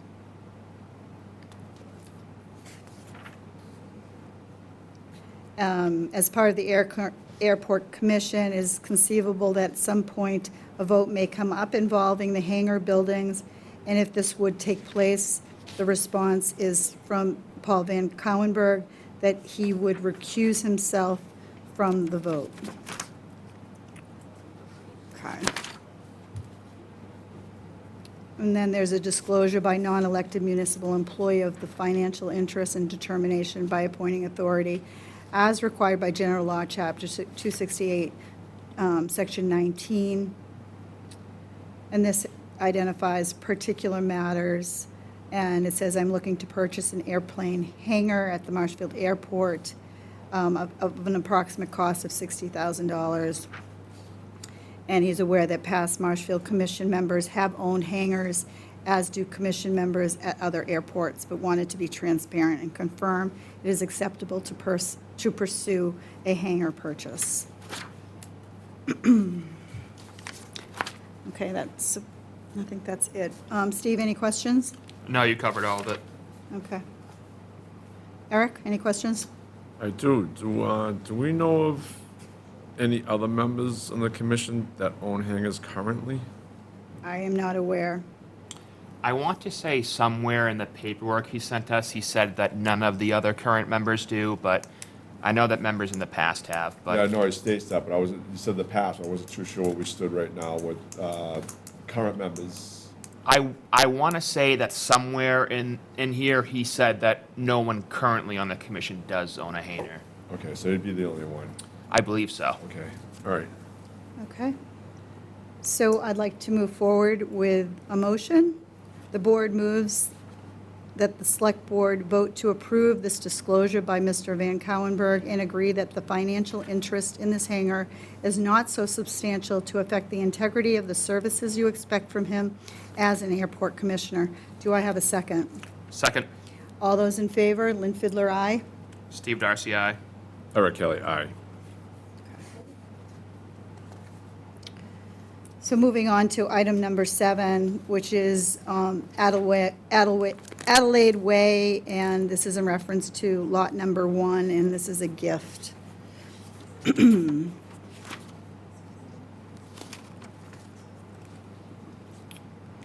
Discussion and vote to accept and sign deed of lot 1 of Adelaide Way.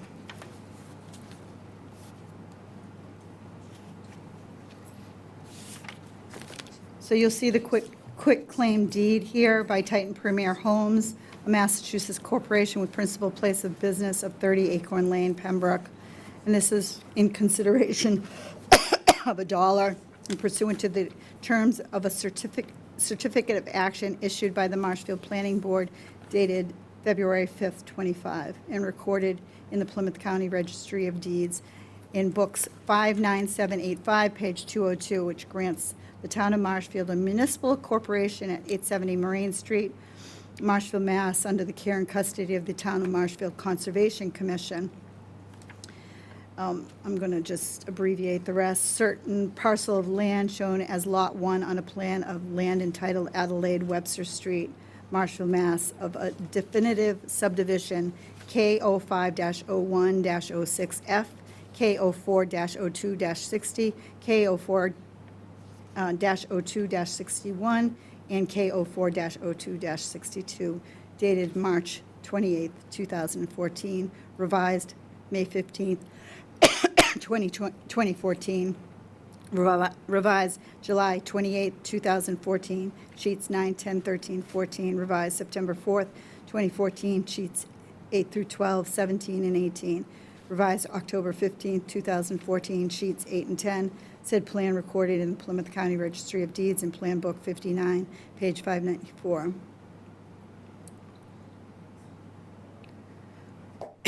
Said parcel is shown on sheet 6 of said plan and contains .47 acres, which makes 20,704 square feet of land, all shown on the said plan. Said land is to be used for open space and conservation purposes, the protection of natural resources, and for passive recreation purposes, including but not limited to the conservation of species listed pursuant to Mass General Law, Chapter 131A, which shall be considered the most important conservation purpose for which the land is to be protected in perpetuity. Being a portion of the property conveyed to the grantors in a deed dated June 13th, 2023. Sorry, I'm coughing, but. So this asks for an acceptance by the Select Board and our signatures. There's also a certificate of vote from Titan Premier Homes, Inc. And there's also a certify that that according to the records of this office, Titan Premier Homes, Inc. is a domestic corporation organized on September 1st, 2022, under the general laws. And that's it for our packet. Any questions or comments? I believe, Bob, you're just coming back, but we're talking about the Adelaide Way and the gift and conservation. That's the lot going up Adelaide, the one right on the left, correct? First one on the left. Yes, okay, thank you. And I have seen that in the site plan. Questions? Steve? No, thank you. Questions? Eric? No. Okay. I'd like to make a motion that the Select Board vote to accept and endorse a deed from Titan Premier Homes, Inc. to the town for Lot 1 Adelaide Way. Do I have a second? Second. All those in favor? Lynn Fiddler, aye. Steve Darcy, aye. Eric Kelly, aye. All right, passes. Moving on to number 8, which is a licensing agreement for Eversource and Library Plaza. And this, Bob, I believe has to do with underground lines and for the Library Plaza licensing agreement, and then there's an easement that will need to come from the Select Board for town meeting. No, well, right now. Can you explain that to us? Sure. And Mr. Kelly, excuse me, Mr. Kelly texted me about this over the weekend. Your Select Board does not have the authority to grant an easement without town meeting approval. Okay, So Eversource had asked for an easement, but our warrant was already closed. So if they need to do this now, and apparently they do, and it's important for us to give them this easement, we can contractually give them a license to do that, and then we'll put this on what will inevitably be a special town meeting warrant in October, November, or whatever we pick, and then we'll grant them the license. But this needs to be done now. You have the authority to grant a license because it's not an interest in real estate, it's a contract, okay? Okay. So it's a license until we grant the easement, and the town has done this all over the place when it's important for us to, do this type of work, utility work. so the consideration for this license shall be a fee of $1, Yeah, we don't charge them money, but we have to recite some consideration to make it legal. and then there's indemnification, risk of loss, conduct, termination, revocation. Very standard form utility license agreement, and it'll look very similar to the easement, but the easement actually is permanent and the license agreement is not. Okay, so they've attached the easement, we have that in the packet, but we'll disregard that for the purposes of this evening. Is that correct? Yes. Okay. Just the licensing agreement. Okay. Any questions or comments? No, thank you. Any questions or comments? No, thank you. Okay. So this is a license agreement for Eversource at Library Plaza. And this license will allow Eversource to be able to grant them a permanent easement in the fall, but that's as Bob just described. So the motion itself will be the board moves to approve and endorse a licensing agreement with Eversource to allow, what's the date here? Bob? To allow until we are able to grant them. You can place Well, we today's don't know date when on it. Town meeting's going to be for the fall, Yes. for the fall of 2025. Does that make sense? Yes. Okay, let me do this again. The board moves to approve and endorse a licensing agreement with Eversource to allow until the fall 2025, until we are able to grant them a permanent easement at the fall 2025 special town meeting. Do I have a second? Second. All those in favor? Lynn Fiddler, aye. Steve Darcy, aye. Eric Kelly, aye. Okay, thank you. So we are moving on to number 9. And this is another annual earth removal permit for Bergini Inc. for parcel F12-02-02.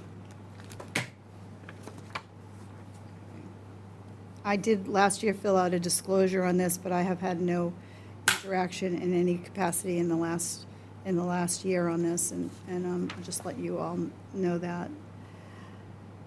So, any questions or comments on this particular earth removal permit? It's a pit, and it's been in operation since 1950. Yeah, no, thank you. Yep. I do. I see the monitoring wells and they're at different depths, it looks like. So, does anyone know how deep their mining of the material is? No, Erica, I think this is the last remaining earth removal permit that we have in town. Yeah. And the Biaginis have been basically engaged in earth removal since I was attending the Ames Way School, in the 70s. We don't allow these in residential areas anymore, but this one was pre-existing, so it Right. was exempted. I don't know how far they're going down, but they have a nice piece of property there, and they're not. It's not constant there. They use it in connection with projects that I think they work on. So they've been a really responsible earth removal type Right. company in town. As a matter of fact, most people don't even know it's there. I would agree with that, yes. Yeah. All right, I'm good, thank you. Okay. So since you brought it up, I'm going to just say that there was no water at 204 feet on their first well, no water at 244 on their second, and no water I'm sorry, my eye's not working, 204 inches, no water at 244 inches on 2, and no water at 443 inches at 3. Guess I should grab my glasses, it's getting late. Okay. Town of Marshfield is, we have a certificate of liability. Okay. So I'd like to make a motion that the select board renew the annual earth removal permit for Biagini Inc. at parcel F1202-02. Do I have a second? Second. All those in favor, Lynn Fiddler, aye. Steve Darcy, aye. Eric Kelly, aye. All right, motion passes. Moving on to the MSBA contract for the project manager for the Martinson roof. Okay. So this is a contract for the project management not to exceed $15,000, and we're looking at this being completion as of October 29th, 2025. The firm itself is Answer Advisory Management LLC, which is part of Accenture, and as you recall, the town meeting approved this, and I think it was $1,050,000, and that was in December, I believe. And that was for schematics, et cetera. I don't have the exact article in front of me, but this is a portion of that. And we are being tasked with getting this underway and the schematics on this. So the actual document we have in front of us is extensive.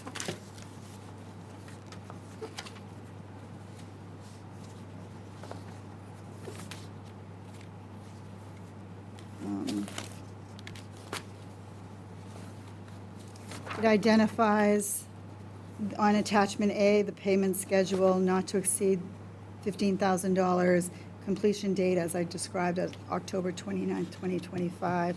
It gives the hourly rates of potential folks working on this project, and also identifies the accelerated repair program that was described to the town in town meeting, and how that all works with the project directors' names and other different managers that are part of the Massachusetts School Building Authority, which is MSBA. Okay.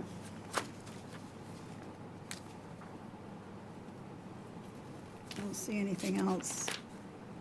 We have the corporate vote. We have the request for taxpayer identification number signed off. And that's it. Okay. Projects of this size require an owner's project manager, just so we're aware of it. And if there's anything else you'd like to add, Steve? No, thank you. Eric, is there anything else you'd like to add? Yeah, I looking at this packet, and on page F8, it's got like a.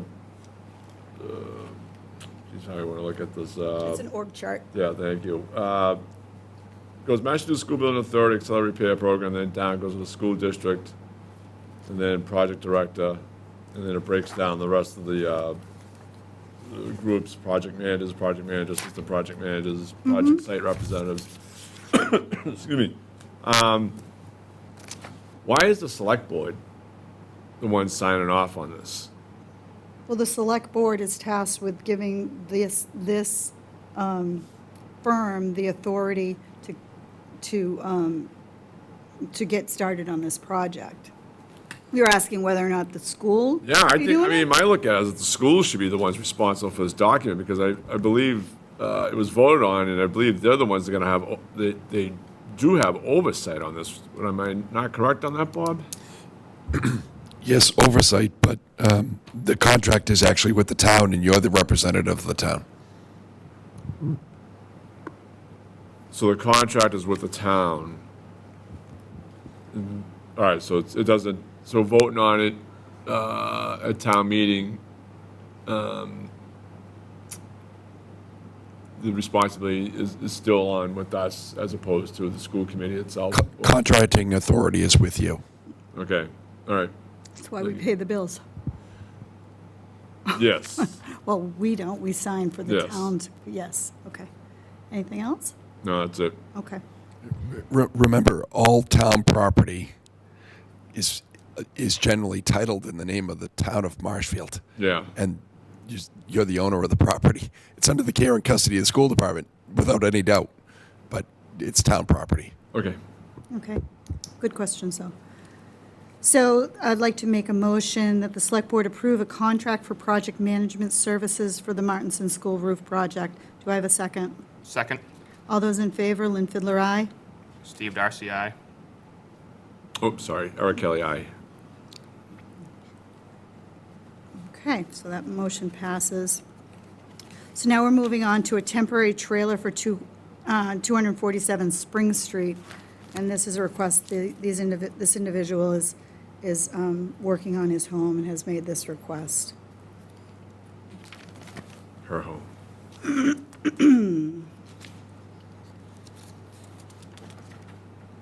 Kindly request access to water and septic hookups to ensure that the living conditions are comfortable and suitable for the duration of my stay. This is a temporary occupancy of a standard trailer on the property while he or Christina builds the primary residence, which is a single-family home. The duration of the occupancy would be no more than 6 months. The Board of Health will need a disposal works permit to connect the trailer to the existing septic. At this time of year, it will not be necessary to insulate the sewer pipe, but it will need to be inspected. Okay. And that was from Gary, by the way. Then,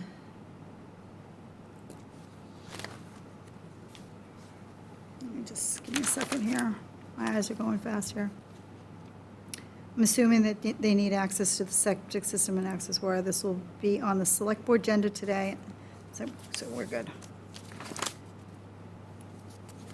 Okay, I've gone through the packet. Any comments or questions? No, thank you. Okay. Eric? Nope. Okay, so I'd like to make a motion that the board moves to grant the permission for 6 months for a temporary trailer to be used for shelter at 247 Spring Street during the construction of a new home. Do I have a second? Second. All those in favor, Lynn Fiddler, aye. Steve Darcy, aye. Eric Kelly, aye. Excellent, thank you. The motion passes. Item number 12 is a placement of a temporary sign, and this is in regards to Seaside Gardeners and their plant sale on Saturday, May 17th, 2025. This is going to be on the town green, I believe.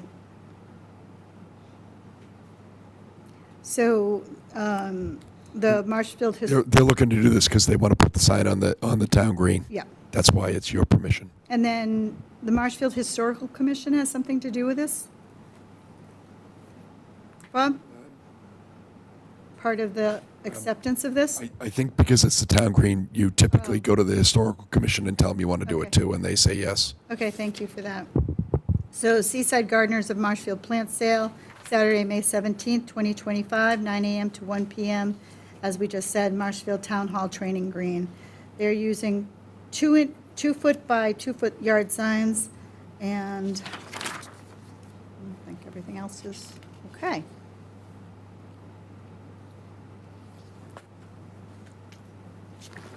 All righty. So, any questions or comments? No, thank you. Yeah, just in case I misunderstood, it's kind of confusing the way this is written up. So are the signs going on the town hall training green, or is it, that's the event that's going to be held there, or is it both? So they're going to have, go What? ahead, Bob. Just during the event. So where are the signs going? Is it going on the town, hall, or is it going to other parts of town as well? No, just the Just town. out here. Just on the town green, that's it, okay. They're usually out near the light. No, but I wasn't And- too sure yeah. if they were trying to advertise in other Oh, parts of the okay, town. okay, you know, so- okay. So I'd like to make a motion that the board approves the placement of temporary signs by Seaside Gardeners relating to a plant sale on Saturday, May 17th, 2025, on the town green.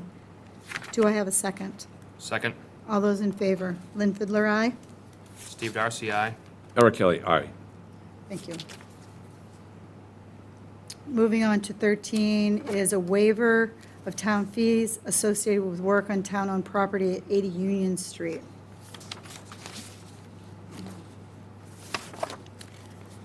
So this is a request on behalf of the town of Marshfield DPW to please waive all building permit fees relative to any work at this location. Okay. We have a permit being pulled, R25-255. And the fee is estimated at $120. And that's it for our packet. Any questions or comments? No, thank you. Any questions or comments? I'm trying to think, I looked this up when it came across me. What is exactly 80 Union Street? I believe it's where North Star Farm was, is that right? We acquired that property, Yeah. and I'm not sure if they're taking this down. I think they may be taking. There was a structure there Yeah. at one There's point. something, though, that needs to be fixed out there now Okay. or taken down. I forget exactly. The kids used to congregate back there and get themselves into some trouble, so Yeah. I've forgotten the exact nature of the work here. So you know where that is? 80? Yeah, it's on the way down. Take a right on Union Street Yep. going off the main drag. Go down about, I'd say, a half a mile, and there's a dirt road on the right, and that's Okay, so as Bob said, that's property that we acquired. in the DPW, I believe, is care and custody. All right, so there's a building there, whether or not they are It was at one demoing point. it or, It was at one point a single family. okay, all right. Okay. Thank you. Yep. So the board, I'd like to move forward with the vote. The board moves to vote to waive all municipal building department fees associated with any work on the town-owned home property at 80 Union Street. Do I have a second? Second. All those in favor, Lynn Fiddler, aye. Steve Darcy, aye. Eric Kelly, aye. Thank you. Moving on to number 14 is also a waiver of town fees associated with work on town-owned property at 325 Standish Street, which is our town-owned snack bar and bathrooms. What is so funny? Okay. So, this is permit C-25-37. And this has a value of $80 in permit fees. And that is it. Any questions or comments? No, thank you. Any questions or comments? No, thank you. Okay. The board moves to waive all municipal building department fees associated with any work on the town-owned property at 325 Standish Street, snack bar and bathhouse. Do I have a second? Second. All those in favor, Lynn Fiddler, aye. Steve Darcy, aye. Eric Kelly, aye. Thank you. The number 15 is the annual peddler's license for D&L Concessions LLC, and this requires an annual license for the select board. So this is Jamie Pinard, D&L Concessions, which is mini donut bites, and it's making me hungry. Okay. Any questions or comments? No, thank you. Any do. questions or comments? A peddler's license, it's like for a year, isn't it? Or is it just for an event? Is it just for? This is a year, right? Bob, it's a year on a peddler's license from the date of, It's an annual. Yeah, an annual, right? Expires at the end of this calendar year. okay. Okay, so it says hours of operation, event start to finish. Are they doing just an event? Or, I'm sorry, I don't know anything about this one, Eric. okay, Where are you seeing that? No, it's in the middle of the application. I saw what Eric said, but I don't know. Oh, because it Anything says about this one? event start to finish. yeah, so I don't know if they don't need a time of, I think, Jenna Gillis, I work in the select board office. I believe that there's a little bit of confusion when applicants fill out that application because they don't have set hours of operation. Typically, they attend events on a random basis, so there can be different hours per event.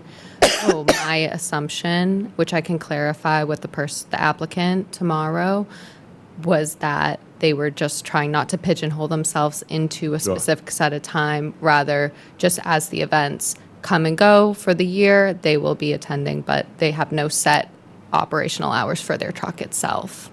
But I can clarify tomorrow with them if you'd like. I don't think it, well, here's my question, I guess. Is there a bylaw in the town in regards to the hours they have to work in between in regards to their operations? That's a Bob question, I'm not sure. Peddler's license, hours of operation, is there ending time that, Starting in, I think that this gentleman wants to bring his truck to events in town as a peddler. So I think the reason, I'm presuming here, so it's a little bit of a guess, that he wants to do it during the events hours. So whatever those events are. So if there was an event at the fairgrounds, he wants to bring his truck to the fairgrounds and serve those mini donuts during the event hours. That's what I took from this application. okay, so we can just use whatever the Yeah, whatever the, event hours we approve will apply to this. that's how I read it, Eric. Okay, all right, no, that's good. All right, thank Okay. you. so this board would like to make a motion to approve the annual peddler's license for D&L Concessions LLC for mini donut bites food truck. Do I have a second? Second. All those in favor, Lynn Fiddler, aye. Steve Darcy, aye. Eric Kelly, aye. Moving on. Number 16 is a request for permission to use parking areas for May 17th, 2025 beach and back 5K and the half marathon. Last year it was a smooth race. It is on May 17th. Runners will be in the area from 6 a.m. to 12 p.m. Race starts at 7:30. Race finishes at 11 a.m. They're going to use Dyke Road and the Marina lot during that, the town pier during that race. And the course maps, I don't know if we have that.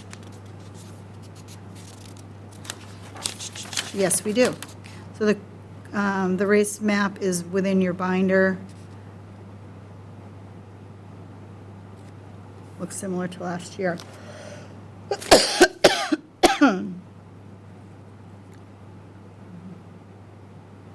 So they'll need to apply for a permit from the state. Link is below. As the Lobster Fest, we cannot commit to using the entire lot as it's the boating season.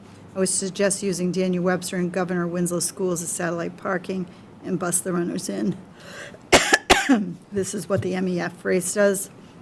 And that was from our harbor master. Okay. Police have been working with them and have no issues.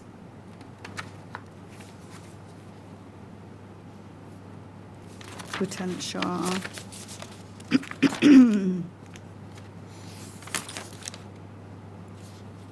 So they have the Beach and Back Half Marathon, they have the Beach and Back 5K, and they have our approval for, at its meeting February 10th, 2025, the Select Board voted to approve your request to hold the run. And this was contingent on the approval from the Marshfield Police Department.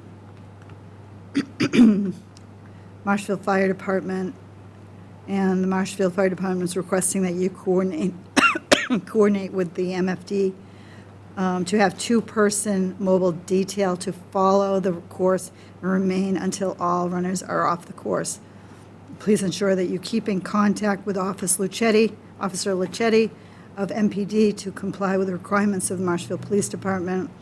As always, Select Board Lynn Fiddler and Steve Darcy. Eric, he didn't sign for some reason, but that was February 11th, 2025, and that is part of our binder. Any questions or comments? No, thank you. Sorry, I'm coughing. Any questions or comments? We collected a fee for the use of the parking lots for this event, whether it's charging per vehicle or No. permitting or, Nope.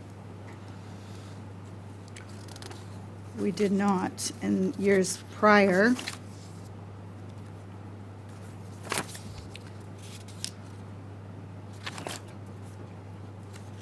do we know what this event's about? I don't have the history on it, It's a 5K. but it has a, I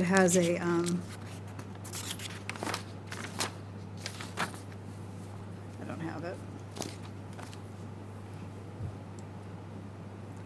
Like whether or not it's a 501 C Yeah, or whether or not exactly. You know, what is it they're based on? putting their money back or, I'm just thinking that they're using the town property. I mean, I would just look at that.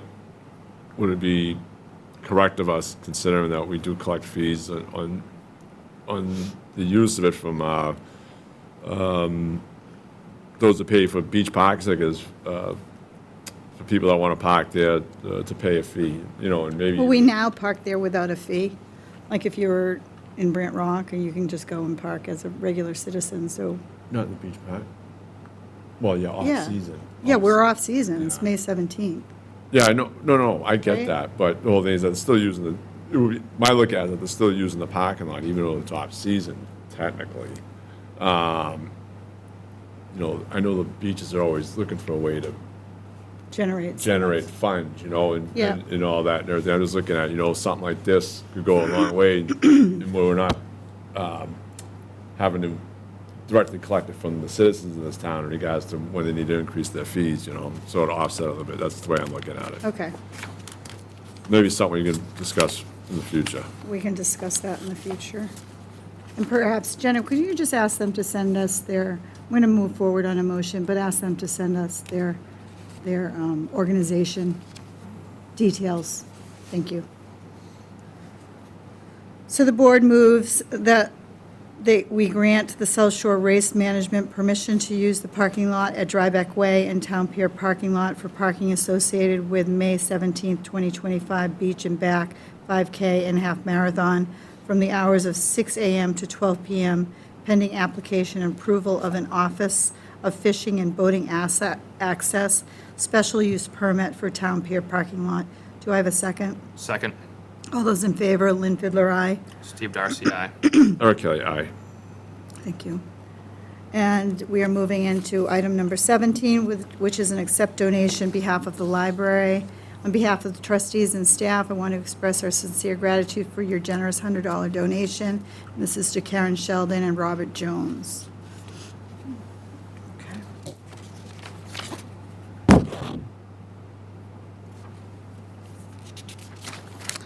Any questions or comments? No, thank you. Any questions or comments? No.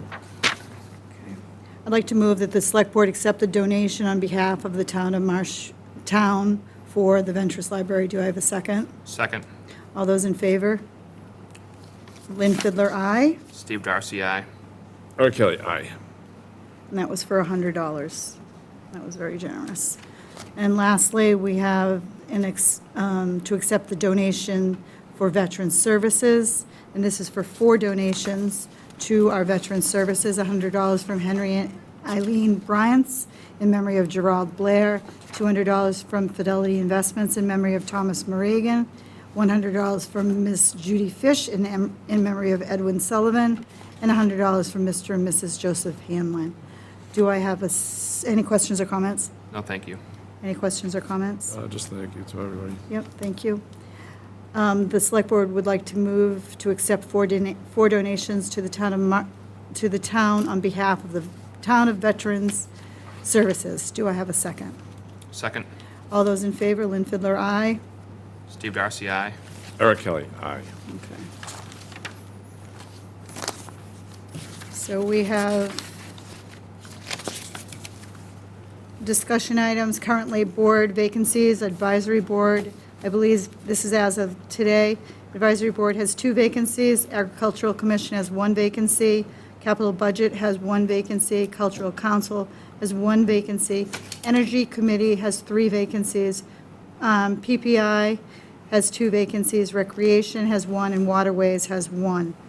And as we all know, we need to continue to work to encourage people to come in and volunteer, and we have a lot of excellent people out there and professionals, so we want to continue to do that. So we have our reminder and future agendas: annual town meeting, Monday, April 28th, 2025, local elections, Saturday, May 3rd, 2025, MHS Scholarship and Awards Night, Thursday, June 5th, 2025, 5:30 p.m. to 7:30 p.m., and of course, MHS graduation for our seniors, Saturday, June 7th, 2025. So we also have, if you'll look in this part of your binder, potential upcoming Select Board dates of April 28th, which is the annual town meeting. May 5th would be a board reorganization. May 19th, June 2nd, June 16th, and June 3rd. I'm sorry, June 30th. And these are potential upcoming Select Board dates. And with that being said, and there being no further business, I would like to make a motion to adjourn. Do I have a second? Second. All those in favor? Lynn Fiddler, aye. Steve Darcy, aye. Eric Kelly, aye. All right, thank you, gentlemen. The time is 9:08. Meeting adjourned. Thank you. Yes, we'll sign that, yes.